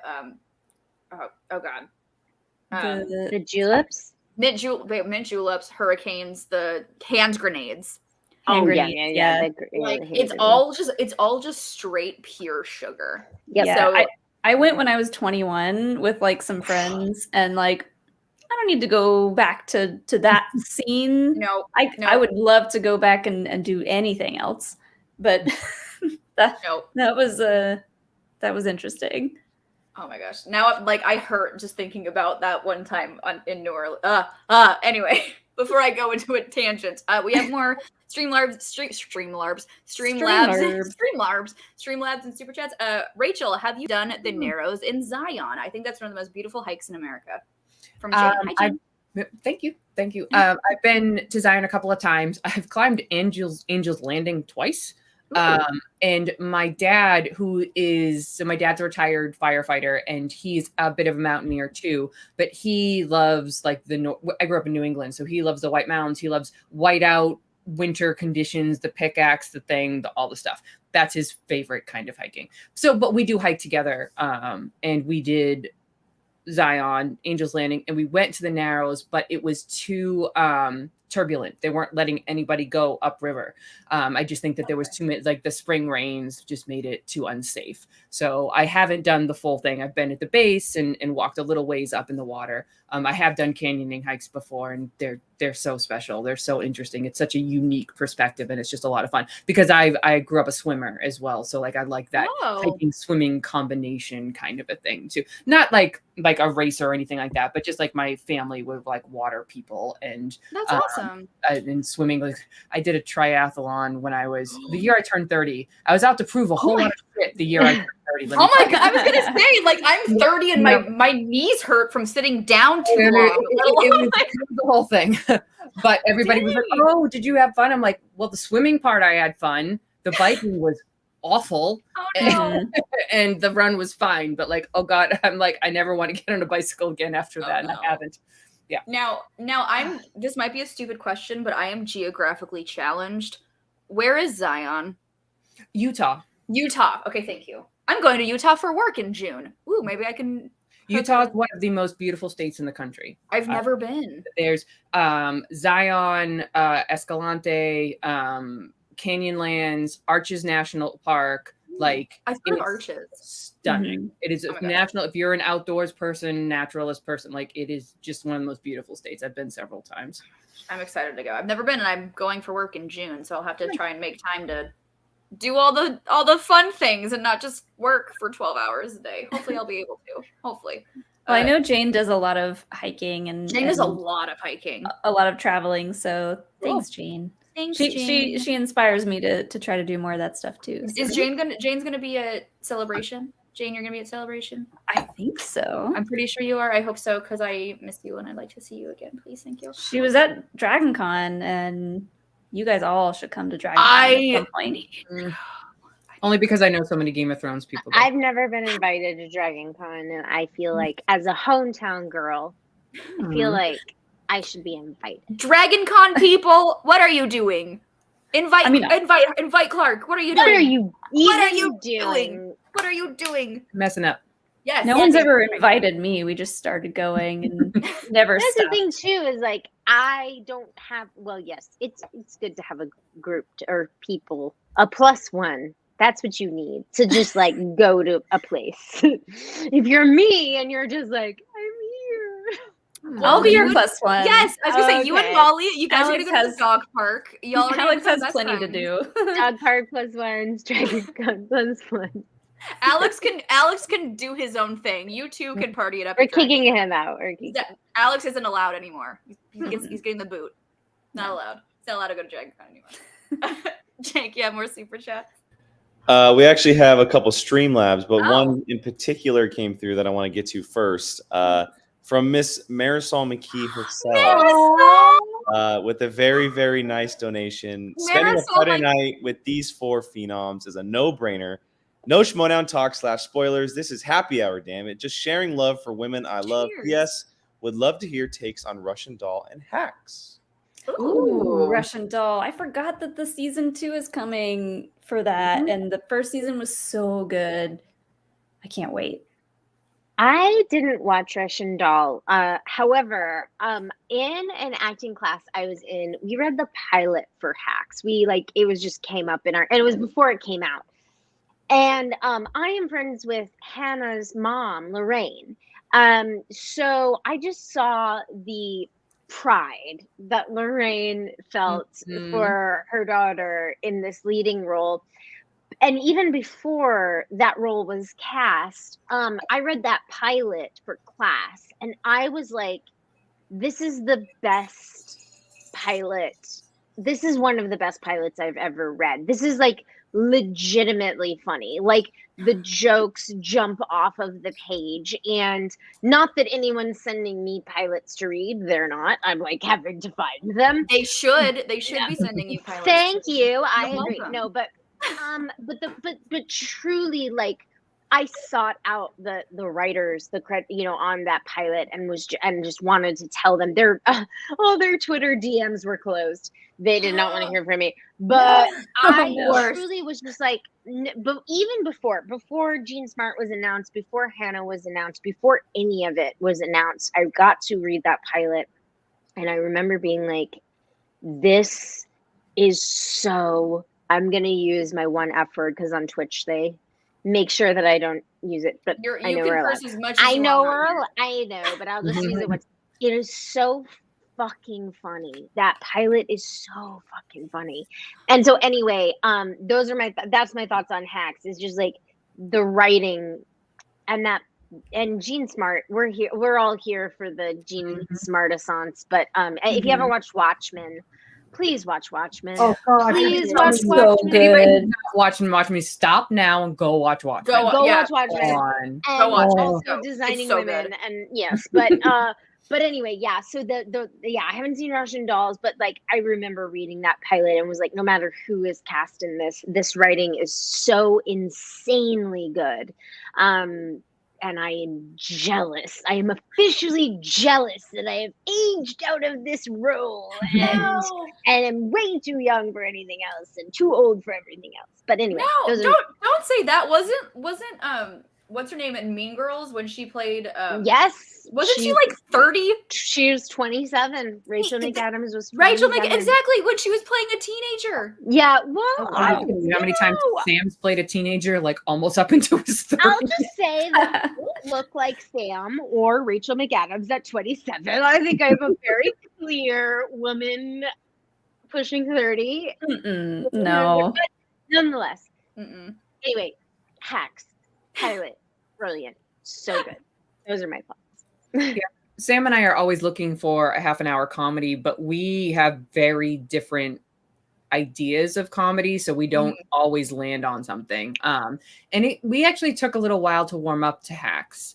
I think that Hannah's character is a little hard at first, and Sam comes from the stand-up world, and so he was sort of feeling like some of it felt too scripty for like what a stand-up would be saying in some of those scenes. But I don't remember. I think it was like episode 3 or 4 where they had some scenes together that I was like, oh, this feels more natural. and the delivery of the dialogue feels more natural, and so the humor felt like it was coming through more. And yeah, the Jean Smart of it all is it just kills me, because like I was a huge Mayor of Easttown fan too, and she just killed it in that, killed it in Watchmen, killed it in this. We all were. Thanks. You're too kind, Champ. You're too kind. Yep, but Russian Doll is one of those that it's on the list. I saw the pilot, and I saw it in some weird circumstance. I think a friend worked on it or something like that, and it was tonally kind of strange. But I've heard that you kind of get into that, and that she's just amazing in it and everything. And the fact that it got a season 2, although it's been a while, like that was a long gap between seasons. Oh yeah, I already pulled it up, Jake. You missed it. I pulled the Yeah, I was like Marisol up twice. She deserved it. She does deserve it. She her comment can stay up the entire time. It's Marisol. She's allowed. Queen. She is a queen. She's a queen. When I first watched Russian Doll, I think I watched the first episode and then like didn't watch it for a while, and then I had a friend be like, "No, you got to stick it out and watch the whole thing." And it is one of those things where you're like, what is this for the first couple of episodes? But then by the end, I was so hooked, and I was like, I hope they make more of this. And yeah, that was like forever ago. And so when they just recently announced that there's official season 2 stuff, I was like, yes, oh my God, I'm so excited. It's so hard to figure out what Netflix is doing. Like, I know. What they bring back, what like when they do it, like it is such a weird model, and like I almost like don't want to get into things sometimes because I'm a little worried that I don't know how it's going to go or what their decision making process is. Today, the trailer for Roar came out, which is another Apple TV, and it is from some of the creatives from Glow. And you can see because Betty Gilpin is there. Oh, good. And yeah, and Alison Brie is there. Nice. But also Cynthia Erivo is there, and Nicole Kidman is there. And just like this cast goes on and on and on. And I believe it is an anthologized, like 8-episode story about women. But nonetheless, my point is simply that the creative team, and I should say, for the record, I'm not entirely sure when it says the producers or creators of Glow, who knows what that means? That could mean anything, right? We know that. We're savvy enough, movie and TV fans, but letting Glow go, and when you have also, and I understand, okay, like a series or a season of television, I get. That's a lot. It's a long shoot time. It's a lot of characters. It's a lot of money. It's a lot of COVID protocols, especially for a show like Glow. Yeah. But, when you have Betty Gilpin and Mark Maron and Alison Brie and the team saying, can we just make a movie? The scripts were done. And we just want to finish this story. Yeah. The season scripts were finished, and you canceled the show after you greenlit it. If the team is on board, don't you think that like that would be a groundswell of support? It's so insanely frustrating that they do this. But then again, the creators are going off to Apple and they're doing something else. And while it's not Glow, at the very least, it's something. But yeah, Rachel, like respectfully, because I love the flicks, but like I don't know what the hell they're doing either with some of these choices. Yeah, I have to say that Apple's kind of killing it. I like a lot of the stuff that they're putting out, and like they kind of didn't get onto the map. Ted Lasso sort of like brought a lot of people into the fold and whatnot, but like there's some of their shows, and I have friends who work on different shows and whatnot. They feel like they're more invested. Like I feel like Netflix is just what like Netflix used to be. Yeah. But they just seem so like bottom line, and whatever their bottom lines are. I didn't even know. But they also kind of like, I know they don't pay very well. Like people I know in my world who like work on them and stuff. They're like, it's a Netflix show. We can't pay that much. And everybody's like, excuse you? They're like they can't use that excuse anymore. Yeah, it's a bizarre excuse. They're like the highest grossing streaming service. Like, what kind of excuse is that? The whole model just feels weird. and I don't I would- really understand it. I would also strongly encourage any of your viewers to read the interview that just came out with the creator and showrunner of the Babysitters Club, actually. Oh, I'm so upset by that. Yeah, I heard that was so good. I believe it was, I want to say it was either New York Magazine or Vulture. Obviously, it's the same parent company. But, she gave a very candid interview talking about, like, look, we hit the numbers that they wanted us to hit. Mhm. I don't really know what else they wanted. The metrics, in her opinion, the metrics changed from when the show came out to when it came time to renew and greenlit new seasons. And so it's like, okay, well, if you're going to move the goalposts, like, then I don't know what to tell you, but like we're doing. And also the idea was, in her view, people were taking time to watch the season. They were not watching it in 36 hours. And so therefore that was not giving Netflix whatever it was that they wanted. And so they, that also led to the cancellation. And I just think that, okay, so can I give an example? Candy, starring Jessica Biel, a true crime drama. She co-produced it, premiering on Hulu. I find this fascinating. If Gishgali, by the way, y'all, I had the YouTube chat open and now I don't have it open, so I'm sorry if I'm not seeing your comments. This is the Twitch hosted me because I'm like, what are they saying? You're good. But if Gishgali is in the chat, they know because they watched us talk about this. Hulu is doing a 5-night special event. What does that mean? All 5 episodes of Candy starring Jessica Biel premiere on Monday and finale on Friday. They're going Monday, Tuesday, Wednesday, Thursday, Friday on Hulu. And what that evokes to me is a mini series. Yeah. Remember when you were a kid and like there were TV miniseries. Yes. So my point is simply that, Hulu, it appears, is trying new formulas, is trying new formats, whether or not it's week to week. Okay, let's try a 5-night-a-week miniseries. Let's try to see what the social media interaction. I love all of this. And also Netflix, like, banking on the binging model, totally fine. I hate the binging model. I think we're past it. I really think that, like, people they did it for a while and it was a thing and it was interesting and whatnot, but I feel like we've kind of moved past it, and it's shown that the weekly drops work, and people, like you said, are playing with it. Amazon is going to be they did Maisel, this recent season of Mrs. Maisel, 2 episodes a week. So everybody's kind of trying different things. And Disney Plus doing once a week.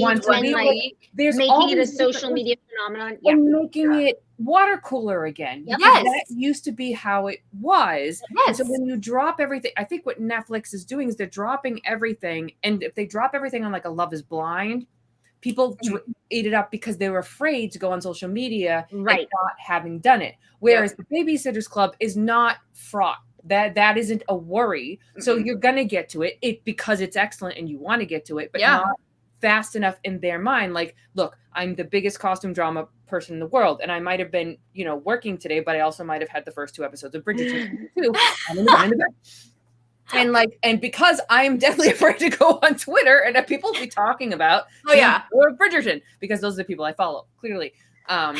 So like I feel like they're after that model, but I think that model's dying. It's because example, like, because when Stranger Things comes out, they do the whole series in one day. That is going to be a nightmare. They're going to have to ignore everything forever. Yeah, but then people stop talking about it after 2 weeks, and then no one's talking about Stranger Things anymore. Meanwhile, Hulu just did the Pam and Tommy series where they did it in a weekly release. I literally had like a 30-minute conversation with Dan Merle and Mara about the freaking Pam and Tommy show. It's so good. And they're like, "Have you seen? I'm up to this episode. Like, how much have you seen? And that's what you need to do." So with Netflix too, by the way, what I'm noticing is their high profile stuff they're releasing on holiday weekends. Yeah. So Sandra Bullock and Bird Box is coming out Thanksgiving weekend. Stranger Things season 3 was 4th of July. This year, part 1 is going to be Memorial Day. Part 2 is going to be 4th of July again. people are less likely to be on social media because they are out there with people they are with. And so it's almost like a little bit of a grace period. Like you won't accidentally stumble upon spoilers and things like that if you are less inclined to be on the social media. Not that we're devoid of social media, of course we're not, but like I just feel like Stranger Things has a luxury of giving us 3 days to like make our way through and like, because I know for sure I'm gonna have to watch every single episode because I don't want shit spoiled for me. And I'm still of the mindset that I don't want spoilers. I know some people have gotten past that, but I don't want anybody to, as I talked about earlier, I don't, you know, and Gishgali pointed out, like, let it be known that Clarke hosts a show where she contemplates trailers, and that's true. But that's only because it's my job. It's only because it's my job. If it wasn't to me, I would know nothing about anything, and I would just go in. So anyway, though, like, but yes, you're right. Like, just to interject that, like, Netflix, it is a dying model, and also you can see the difference. You can see Stranger Things getting a holiday weekend, whereas something else is just like, oh, and we're dropping it on this Friday of this month and whatever, you know? Andy in the chat said Pam and Tommy came out on Disney Plus in Australia. That brings me back to our earlier conversation about penises. Did they keep the penis?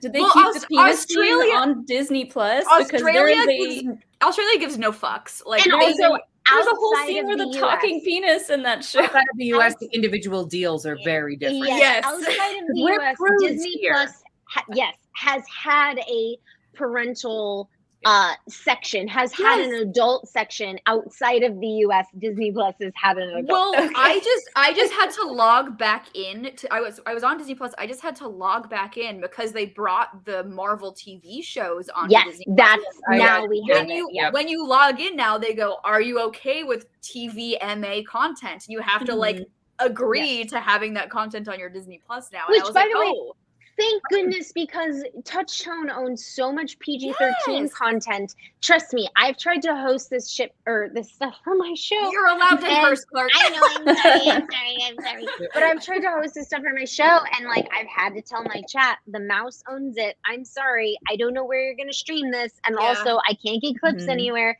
Whether it's The Sixth Sense, Alien now the mouse owns because it's Fox, like, and anything in between. Yes. Good to know. Yeah.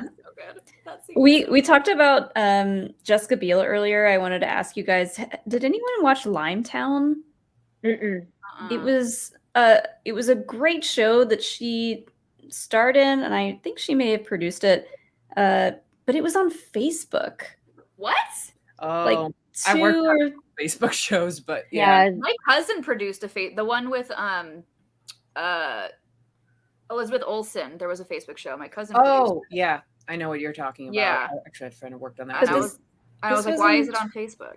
No, because everybody's chasing. Everybody is chasing to have their own, content, to have eyes stay on them, and Facebook's obviously very notorious about it, and they've been trying that, and none of it is stuck. Or anything that was good enough, somebody else bought it. Because even like YouTube TV, their biggest breakout was Cobra Kai, which is now on Netflix. Now it's on Netflix. Netflix was like, and now we're taking this, because still not. And a lot of people were doing it, but still, like, I never had a YouTube original. I never did YouTube Red. We only had it for Cobra Kai, and then we would cancel it as soon as we were done. Right, like, and I'm sure that's exactly what was happening. Yeah. Because at this point, like, we haven't pulled the plug because we're narcissistic and we have to have all the channels for everything all the time, and we both like sports, so that is a problem too. But so we still have DirecTV and everything on it, plus Amazon Prime, Netflix, Hulu, Disney Plus, Paramount, whatever. Paramount Plus, Discovery Plus, all the Peacock, and like everybody has it. So it's like the whole original idea of it'll be cheaper to do it this way. No, it's not.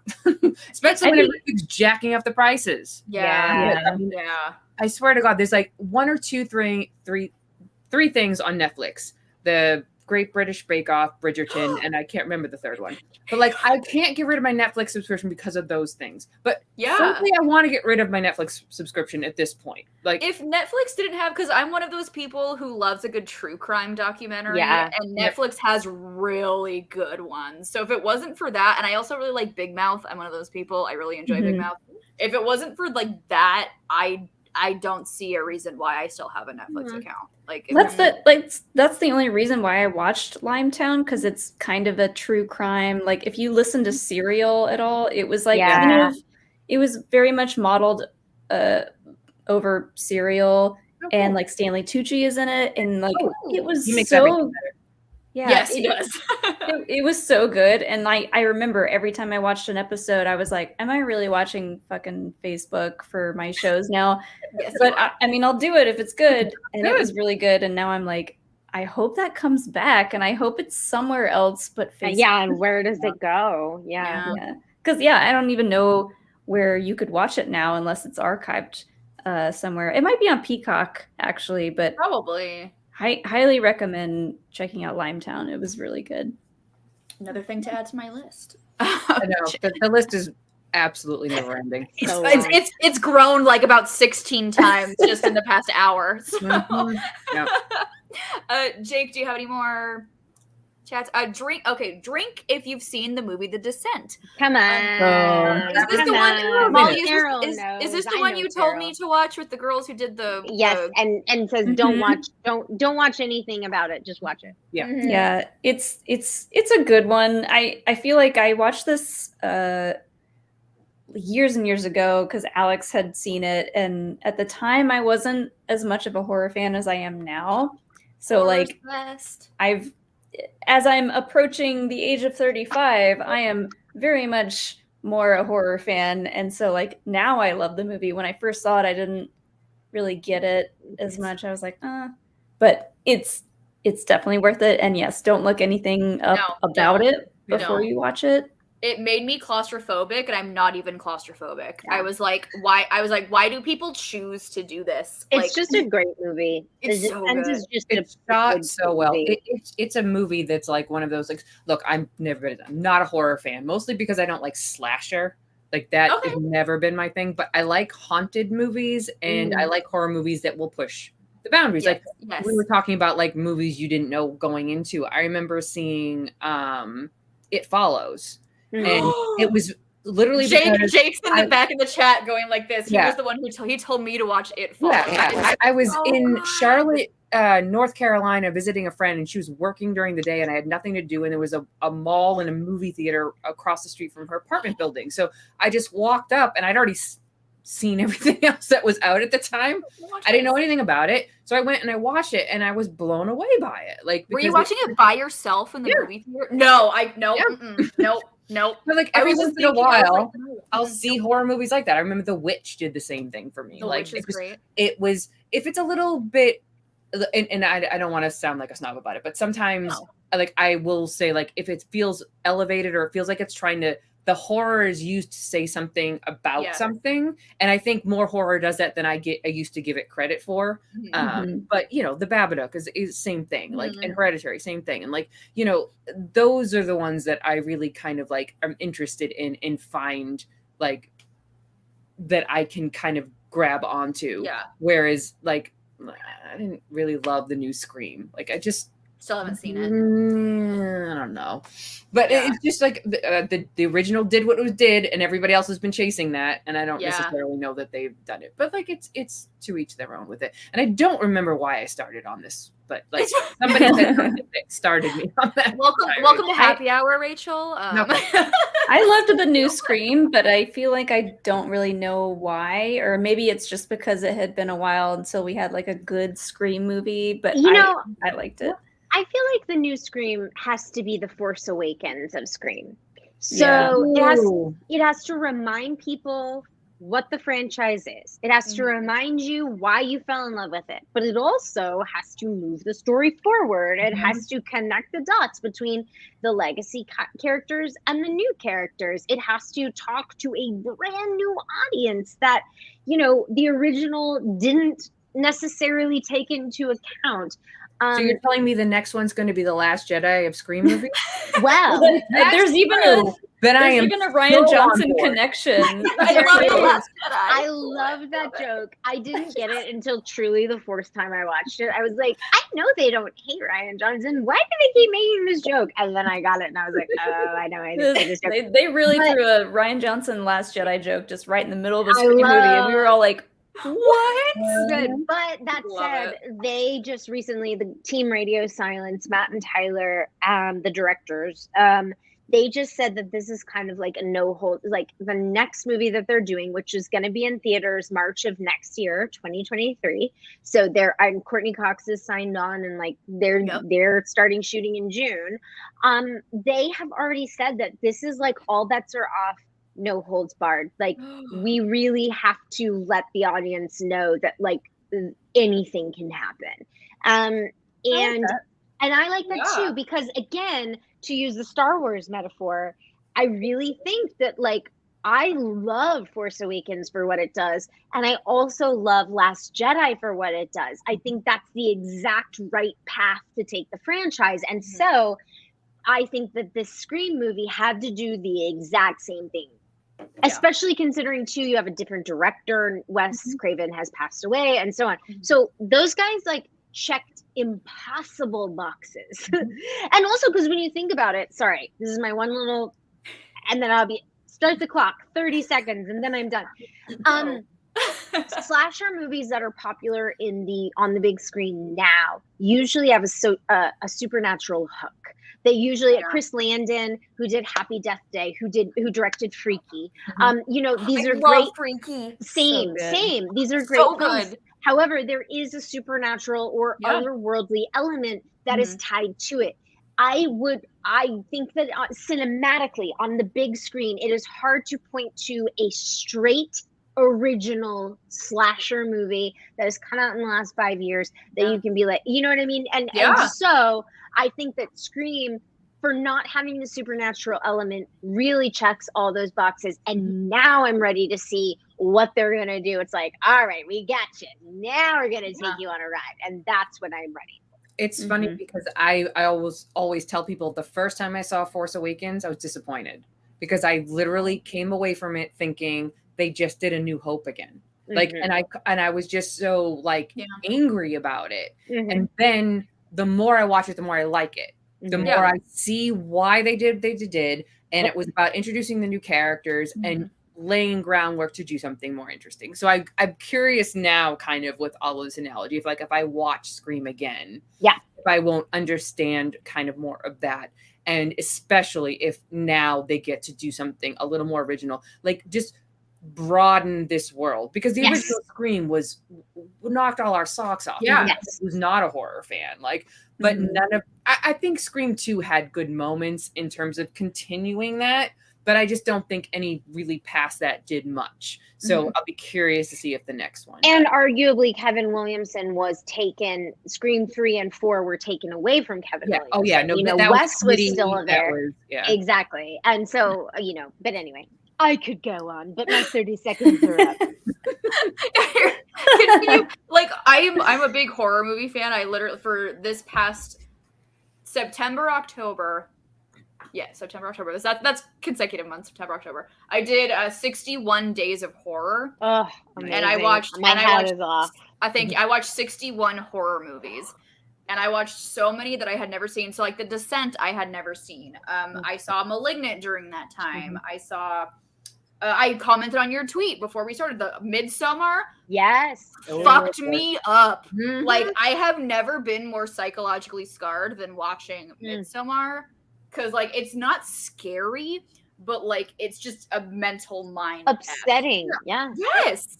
Oh yeah, did you watch the Taking of Deborah Logan? I did. Deborah Logan. Because you told me to watch it. I certainly did. I did, because that was one that I had found recently, and I was like, "This is so good." I love a good Adam Robitel. Yeah, it's good. But we could talk about horror. Where I'm big horror fans over here. But Jake did send us the last call questions. Oh, did he? Okay, yes. Is there any more super chats or Streamlabs before we want to do the last call, Jake? We can do 2 quick ones. We have 2 Streamlabs quickly. Selvin came in with one. He says, "Good evening, ladies. I hope everyone is doing well. My question for the esteemed guest is, who is an MTS player that you never had a match against that you wish you could have played?" Ooh. I knew we were going to get asked this question. I mean, yeah, MTS has to come up to some extent. You know, Shire rules represent. We're good. I got my shirt on. I was gonna say you have your shirt on. I totally should have gotten mine. I was totally wearing something else, and then I found this shirt at my parents' house, and I was like, "Oh, well, Rachel will be wearing hers. So you should wear mine." You gotta give a girl warning. Give a little heads up. Little heads up. Well, here's the thing. I reached out to Christian, and I was like, "Where are our shirts aren't on TeePublic? They're not on TeePublic." So it's not his fault, by the way, for the record. Oh. But Schmoedown stuff doesn't usually come up unless it's living legends. Sure. So, That's true. That's true. That's a fact. That's true. Rachel, do you know your answer to this question? I mean, it's Dan Murrell, just because so much was made of the fact that like we didn't cross paths because he was retiring as I was coming in, and you know, we have so many similar crossover things that I think a match between the two of us would be a dead heat because we really align with so much of that stuff. And like, you know, the sweet fans who would occasionally argue, you know, that I was on that level or in the GOAT conversation or whatnot. You should be in that. You are. To be a piece of that if I'd actually maybe played him and, you know, potentially beat him, because I do think I'm capable of it. You are capable of it. I'll put that on the record right now. I'll say that. I'll play Dan Murrell. Come on. Nice. Get it. Do it. Come on, Dan. Yeah, Challenge. Hey Ryan Payne. Thank you. You know, I've played Dan Murrell twice and he's kicked my ass both times. However, He's so nice when he does it. he's though. so nice. He's a total gentleman. Also, like I feel like some of the more old school singles matches that I played, the head-to-head matches, you know, some of the rules were different. Like I've had these conversations privately with people who are involved in the league. Like I do feel like there are a handful of matches that were 1-point matches for me in the singles space that had the rules been different, I could have maybe gone the distance, right? Yeah. I would have loved to have won the singles belt. However, I'm out of my element. I'm not in that world anymore. It truly like I don't want to be aggrandizing, but like it's like being your mental competition is like your physical competition. I'm old. I'm rusty. It's a lot.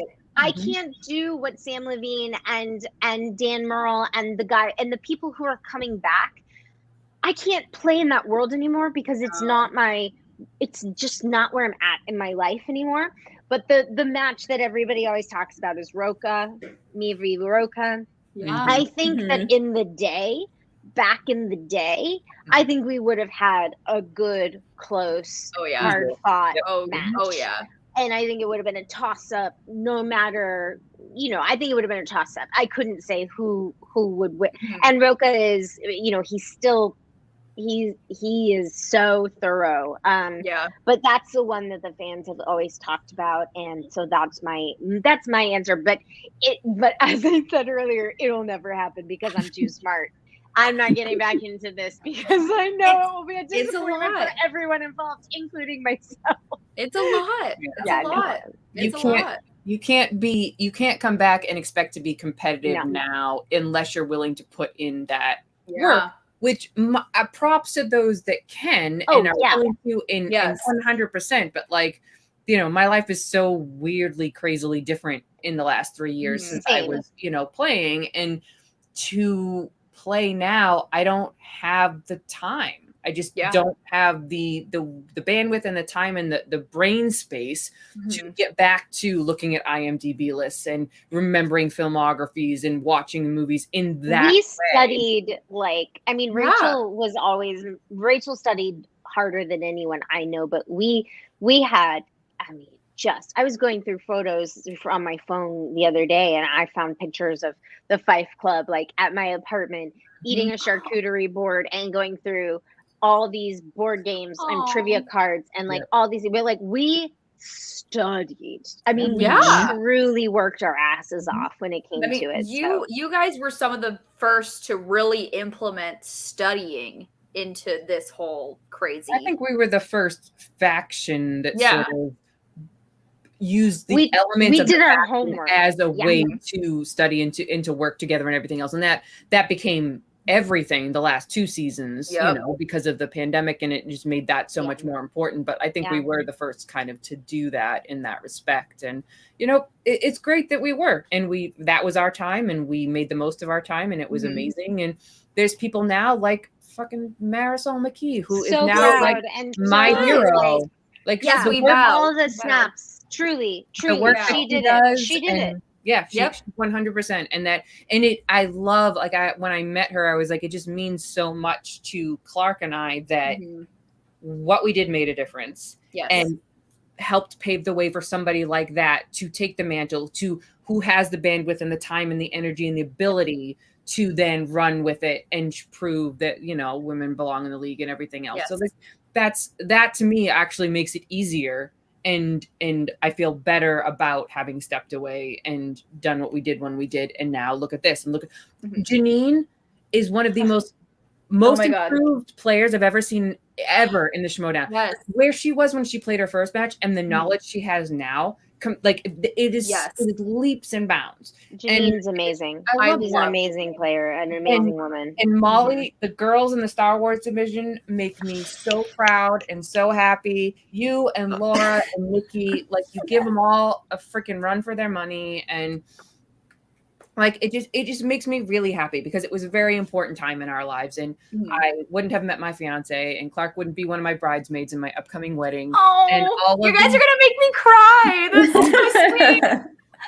No, that's it. I say to this day, like, the belts were great, the notoriety, like the fact that I have fans and I still can't process that sometimes, is amazing and wonderful. But the thing that meant the most to me was meeting such incredible people and having them in my life now, that it's irrespective of the Schmoedown. Like, I think after we hang up here, we're gonna go have drinks with Mark Riley and his fiance. Like, you guys are just friends for life, and it started over a love of movies and a love of movie trivia, and, you know, all of this. And seriously, Marisol, you are my hero, and I love you.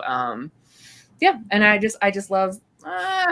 Now I'm gonna cry. No crying. No crying. Yeah. Seriously, Marisol is like all of our heroes at this point. Yes. Marisol, seriously, all the hearts. Like, I remember meeting her at your birthday thing, Jill, during Spectacular, and I was just like, oh my god, it's Marisol. It's Marisol. She's gonna know more about movies than I will ever know, and I would like to keep it that way. And I just say, like, I'm so, like, I love that she and a couple of the new players do keep the classic movie love going. Yes. When the new ones come in and they prove that they know some of the classic movies, I'm like, it makes my little heart happy, because I know that people care less and less about those movies, and it's really, really sad. But when somebody like her comes in and can, like, kill a Hitchcock category, I'm like, you've got yes. Anyway, yes. Yeah. But yeah, you guys have definitely. I mean, I've said it before. Brian, you made us look so good. Your photos are just Brian Ward's photoshops are VIP. He makes everyone look amazing. Yes, I love it when they pop up in, like, my memory. Truly, like, you know, like, we actually, I think Clarke and I, like, a week ago in my Facebook memories, was our first match against Ken and Dagnino, and he photoshopped us into Bill and Ted's Excellent Adventure. There's me, you, and Emma is Rufus, and we're in the phone booth, and the lion's den is up on top, and it was just like, he just did so good with all of that stuff. Yeah, Brian, you're amazing. Brian Ward's a legend. So good.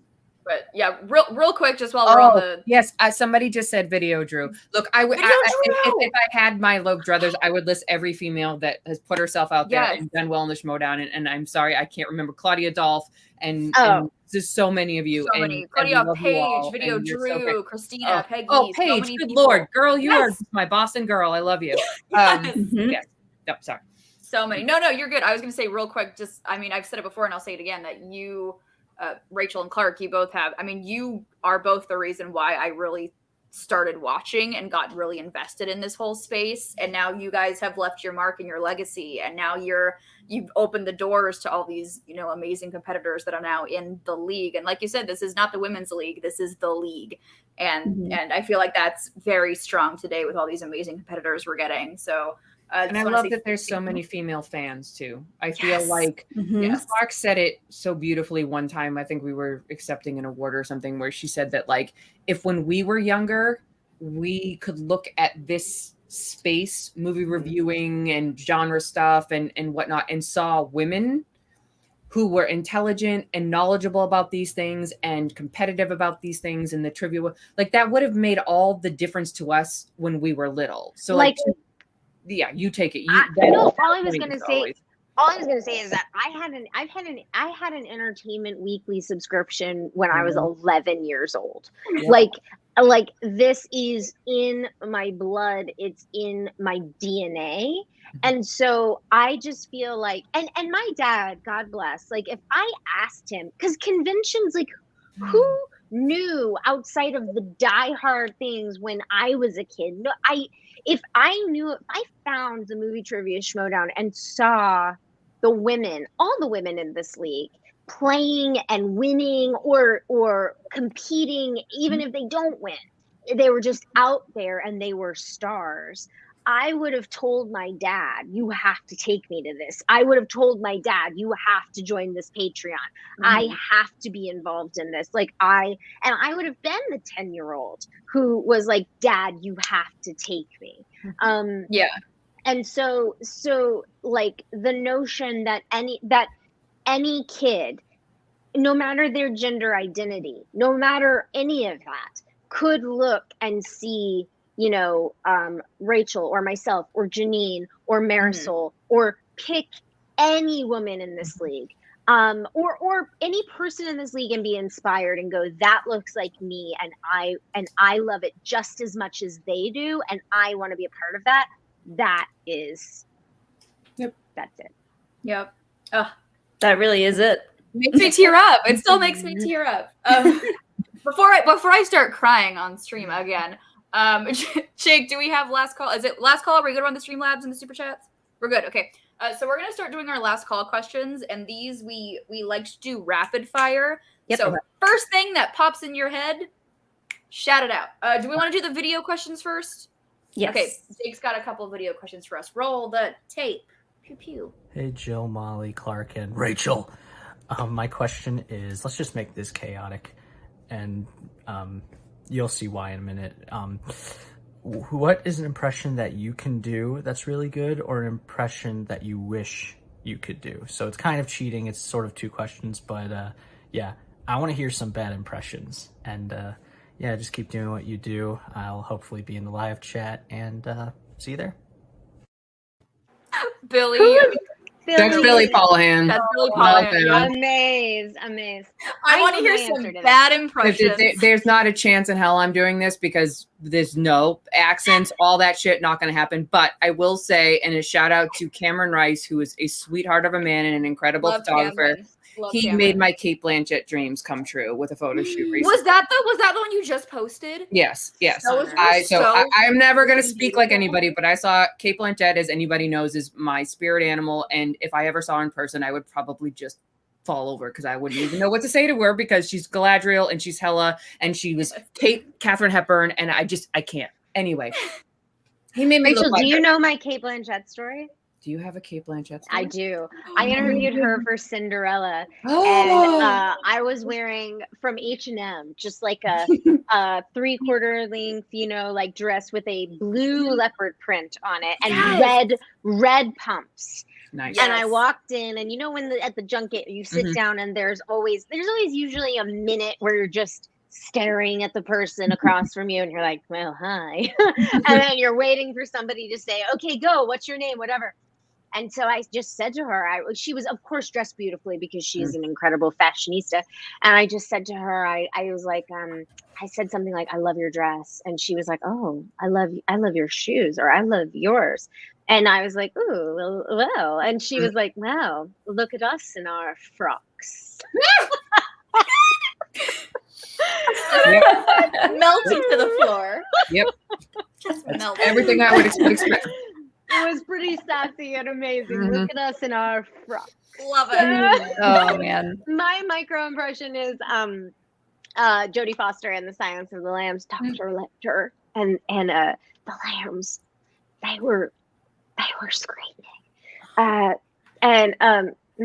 Yes. Sorry.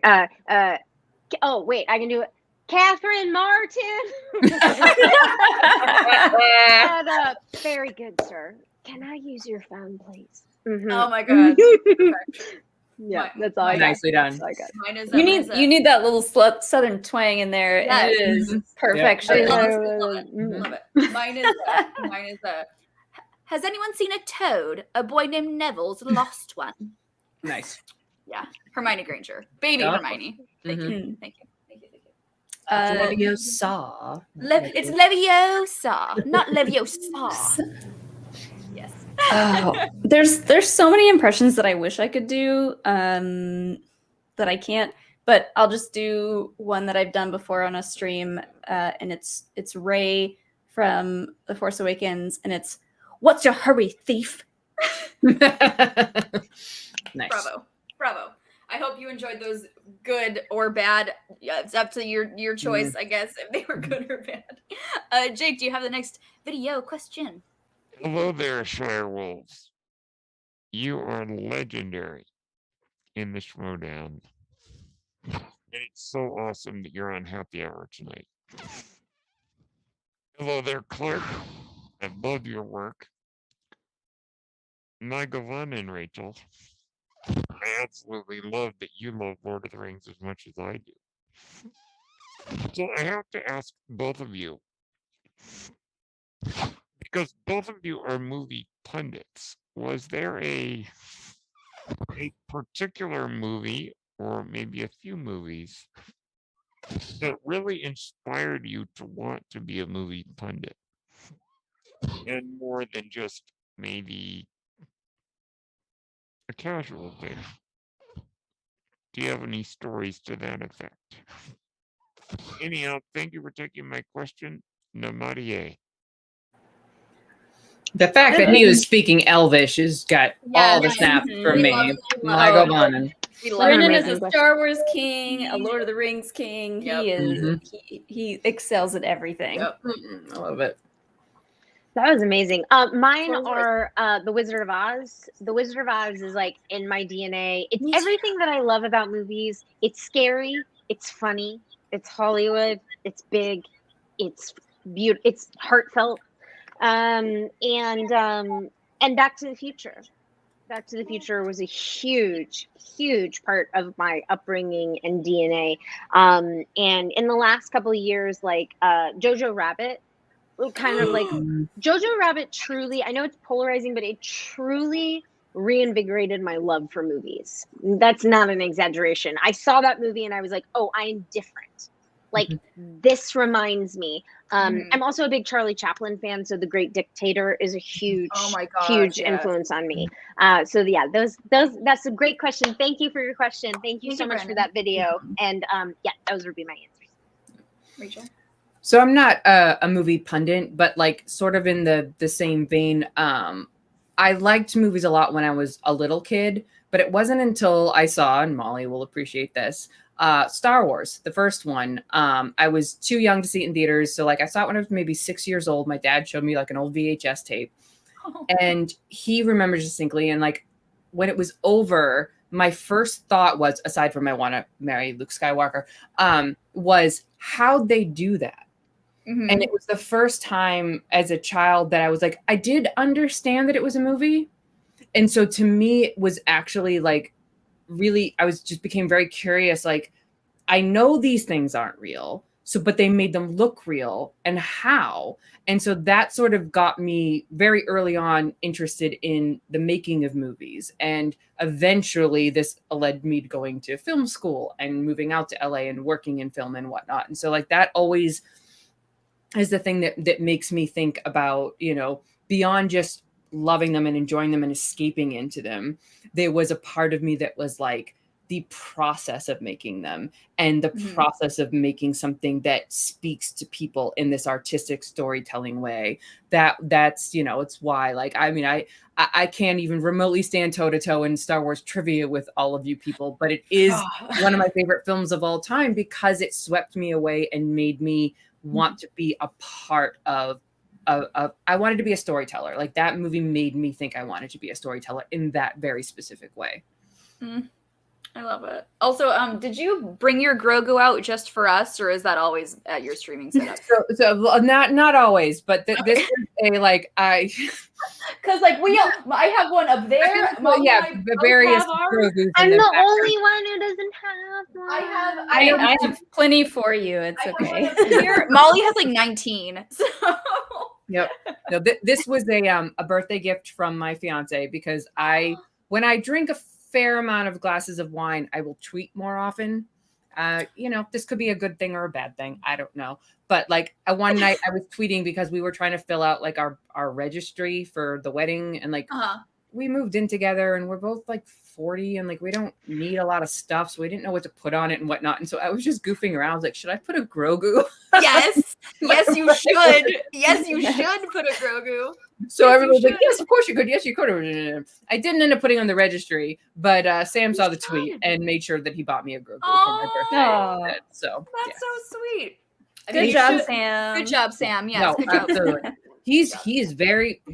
He listens. He listens. Good. It's a very good attribute that as all significant others should. They should listen. Yes. Yeah. Jake, do we have another? We have one more video question, and then we'll get to This is J. Thurl Rushton. With this being Ladies' Week, with the classic RPG of macho women with guns, simple question: who are your favorite macho women with guns from film or TV? Wow. I love That's such that. a great question. I mean, how can it? I mean, I'm just gonna go for the freaking obvious. It's Sarah Connor. Like Sarah Connor. Oh yeah. Lara Croft. Yeah. I mean, I guess you could go, you know, Thelma and Louise, sort of, kind of. Thelma and Louise. Oh, you could totally do Thelma and Louise. I feel like I could kind of get away with putting that in there. You could do Thelma and Louise. Think about women with guns. Furiosa. I was going to say Celine from the Underworld series. That's a good call. Mm-hmm. Yep. There you go. Perfect. Well, Gracie Hart, aka Gracie Lou Freebush, has a gun strapped to her. Does. So I gotta go Sandy B. Like Sandy B knows her way around a weapon. So I'm gotta go Sandy B on that one. That's a great question. Let's see. I love that question. People in the chat are saying Ripley. Can I say yes? Oh, Demi Moore and G.I. Jane. Yes. That is one of my favorite Ridley Scott movies, and it's not talked about nearly enough. But I loved that movie when I was like a teenager, like hard. Yeah, she is goals. Mm-hmm. I'm still one day I'm gonna shave my head. I'm gonna do it. Nice. Completely. So many. Oh, Trinity. Nice. Trinity. Yep. Ripley. Yep. Trinity. Fennec Shand. TV. Fennec Shand. Nice. Yes. Star Wars. Love it. Thank you for bringing that back. Princess Leia. She has a gun. Yeah. Blasters count. Yeah. Mm-hmm. I love that question. Miss Congeniality, Marisol. Oh yeah. Miss Congeniality. You can't go wrong with Sandy B. No. Sandy knows B. this is how this works. Yeah. Perfect. Yeah, you can really. There's a Sandy B for all occasions. Yes, there is. Yes, there is. All right, let's get to so with these last call questions, we like to try and do them rapid fires. Like I said, first thing that pops in your head, just shout it out. Molly, I believe you're first. So this one comes from Harrison. Thank you, Harrison. This was a debate in my household recently. Donuts or muffins? Muffins. I know that's such a lame answer. Mine's also I'm- muffins. I'm allergic to gluten, so I'm gonna have to go muffins because there are more gluten-free muffins. That's true. That's food, fair. Food people, bring out the gluten-free donuts, please. I know you Please, can I'll do eat it. them. Thank I would you. love to eat them. I would go muffins as well. Muffins. Let's see. This one's from Brian Nussbaum. What match that you've competed in is your favorite? Which match that you've competed in is your favorite? What's the favorite match that you've competed in?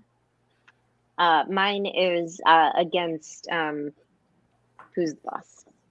Perfect. Yeah, it's kind It's of a great win. Yeah, It's a good win. Yeah. It's a good win. It we earned it. We felt it. We had so much on our backs for it, and then when we Also- pulled it off. Also, I'll say Team Action live event. Well, that was all you. No, We won that was because us. of you. That was a team effort in many ways, and winning that was also good. Was also good. But yeah, it was both of those I liked winning. I know. We're Winning gonna is go good. with the ones where we won. And like, Mike, I love you to death. But like when I got the IG belt off of you was also one of my favorite ones. And the fact that Yes. Clarke was there to Yes. cheer me on for it and Yes. everything. That was a big one. Perfect. I'm gonna go with one I didn't win, and it's the live Star Wars Celebration. Dragon Con. Oh, Star Celebration. Yeah. Yeah. Star Wars. With Laura was there. Andrew was Yeah, there. the 5-way that I super didn't win, but it was I just missed really for the fun because it was live and there was a bunch of like cool fans there, and there was a lot of good energy there. So Yeah. I don't compete, but I do post interviews, and my favorite, y'all know, was when I dished it right back to Brandon Hanna. He's still a heel in my eyes. I don't care if he's a face now. He's still a heel in my eyes. until he apologizes. Until I get a personalized apology, Brandon Hanna is still a heel. There you go. Molly, it's your next. This next one comes from Curtis. Pizza or pasta? No, that's mean. You gotta Pizza. choose one. If I have to choose, I'll go pizza. I mean, Gluten-free, I will obviously. too, but I am a big pasta girl. But Pasta. The Pasta. egg fettuccine from Trader Joe's that is in the refrigerated Ooh. section with just a little olive oil, some garlic, some shrimpies, some lemon. That's like, it's so simple, but like, So good. get right out of town. But Yeah. also pizza. But also pizza. I'm So definitely a hungry. pizza girl too. Pasta all the way. All right. I apologize for all the Schmoedown questions, but you should expect them. This is from Almog. Christian offers you a title shot in any division you choose. Do you take it, and in which division? No. No. There's the real answer. No. Yes. There is for the fans, there is no benefit to me getting back in the ring. You all have a nice memory of me. Let's just leave it that way. I only lose. It's not the same for my compatriots that happen to be men. It's different. Yeah. So yeah, you can remember me that way. Right. Remember me. Yeah. Remember me. If either one of us went back and we lost our first match back, all of a sudden we're not on the Mount Rushmore. We're not all we were cracked up to be. Like, we can't hang with the new people. Like it's it's a lose situation. Like, and that is absolutely something that I think about a lot.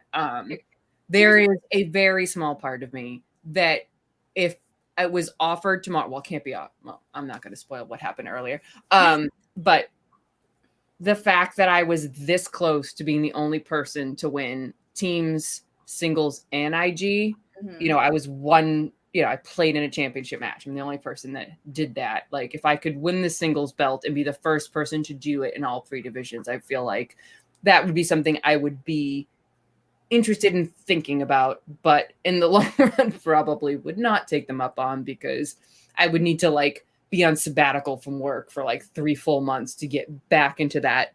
And it wouldn't be fun. That wouldn't be fun. You know, like I've been doing it for that reason and not because I love movies or I love movie trivia or I love the people that I'm with. Like, and that's why we all started.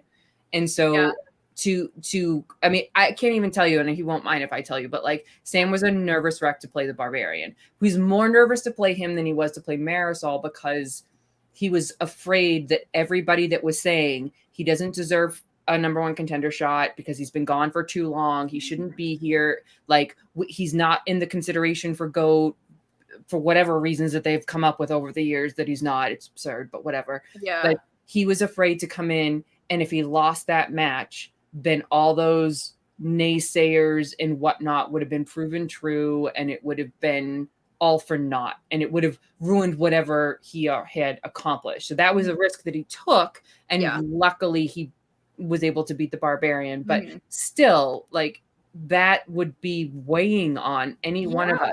I mean, came back. I sincerely feel like there was a place and time where I could have, if the rules were different, as we've seen the game evolve, I think it could have easily won the singles belt. I really do at the time. But now it's a different world. It's a different league. It's a different, you know what I'm saying? So, Seniors division.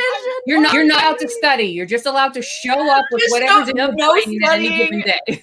I like that. Love Ladies division. Yeah. But anyway, I do think I could have won the singles belt when I was playing in that. You know what I mean? But like, again, different game, different time, different rules, different all kinds of things. And so it's like that time has passed. Yep. That's why we have Marisol. That's why we have Marisol and Janine and all these lovely ladies. And Janine and all the wonderful. Yep. I will say on this channel, we don't believe in the Mount Rushmore thing. For us, it's a Hall of Fame, and Hall of Fame. Both of you are definitely in that Schmoedown Hall of Fame, 100%. So, and we have one last call question. Okay. The last one here is from Selvin. What was the first movie you remember seeing in theaters? Well, I can tell you that Ghostbusters 2 scared the shit out of me. Vigo the Carpathian was a game changer for me. Oh, yeah, he was terrifying. That was a real bad situation. I had a lot of sleepless nights. That was not great. I was scared. For as much horror as I love, I was a very scared kid. So Ghostbusters 2 was a real problem. I will quickly tell you a quick anecdote, which is Alex Aja's The Hills Have Eyes, 2006. So obviously not the first movie I remember seeing. I was gonna say, wait, how old are you? 2006? No memories, zero memories. Alex Aja's Hills Have Eyes was the first movie that I remember seeing where I was like, oh, this is like the movies that I've been reading about in film school. This is a horror movie that is about something that is new, a new filmmaker, a French filmmaker, that is telling me a story and using horror to talk about political commentary in our world. That was and because you read about this in all the history books. I was a film student as well, so you read about this from George A. Romero's Night of the Living Dead. And so on and so on and so on. It didn't start with Night of the Living Dead, Invasion of the Body Snatchers, like all the things. But Alex Aja's Hills Have Eyes, and somebody's probably going to be like, it wasn't 2006, but whatever. Alex Aja's Hills Have Eyes was the first time that I remember being like, this is what I've read about in books. Love I can tell you that. Love it. Rachel? The first one that I have a very distinct memory about seeing, I was 6. And it was An American Tale. The Rival Goes West? Yeah. No, the original. Oh, the original. Okay, like the Fievel one? No, but Fievel Moskowitz. Fievel Moskowitz. 1986. I love those movies. And I remember it because I was there with my cousin and she had broken her ankle. So we were in the very front row because it was the only row she could sit in because she had to stick her leg out far enough. And so in the old school theaters, when you're in the front row, you're like this, looking at the screen. Yep. And that big giant mouse, like robotic mouse that they build to like scare the cats, freaked me the F out. Oh, no. That is not a scary movie, but to a 6-year-old, it's a little scary. The whole thing was a whole thing. Oh my god! And I just remember being, I don't know about this. Oh no! But But that is a very, very specific, distinct in the theater memory of a movie, and I was about 6 years old. So Oh, I love those movies. Those movies are so good. I love those movies so I much. love them too. I think the first one I can remember is probably Lion King. That was in mine. 94. Lion King was 94. 93 or Mhm. 94. That was mine It's too. 94. I distinctly remember being in the theater and watching Hakuna Matata. Lion King and Hunchback, I think, are like my two. Of I don't course- remember much about it, but I remember being little and seeing something like that and being like, what did I just see? What did I just watch? And like talking to all my friends about it for like the next however many months or years. We're still talking about it. I'm like it's been almost 30 years and we're still talking about The Lion King. Like I think they're making a sequel of the live action movie, which I don't know why they're doing the first time I realized that they were showing the original Lion King in like IMAX theaters, I went with some of my girlfriends to go see it. And we just sobbed. We just sobbed. We were like, this is our childhood. Oh my God. There's no shame. Sobbed the whole time. Shouldn't. Let people enjoy things. Dang it. Let people enjoy things. Cry if you want to. Let's let people enjoy things. But that is the end of our last call questions, ladies and gentlemen. And which means that is wrapping up for Happy Hour for our March edition of Happy Hour. So before we let Clarke and Rachel do their send-offs and where we can see them and all of their plugs, I just want to say that I am so freaking thankful and grateful to have you both join us. Rachel, you did talk about how when you drink wine, sometimes you tweet a lot. I think that is why we had the courage to ask you to come on here, is because you said, how do I get on this show? And you were like, oh my God, okay, we need to message Rachel.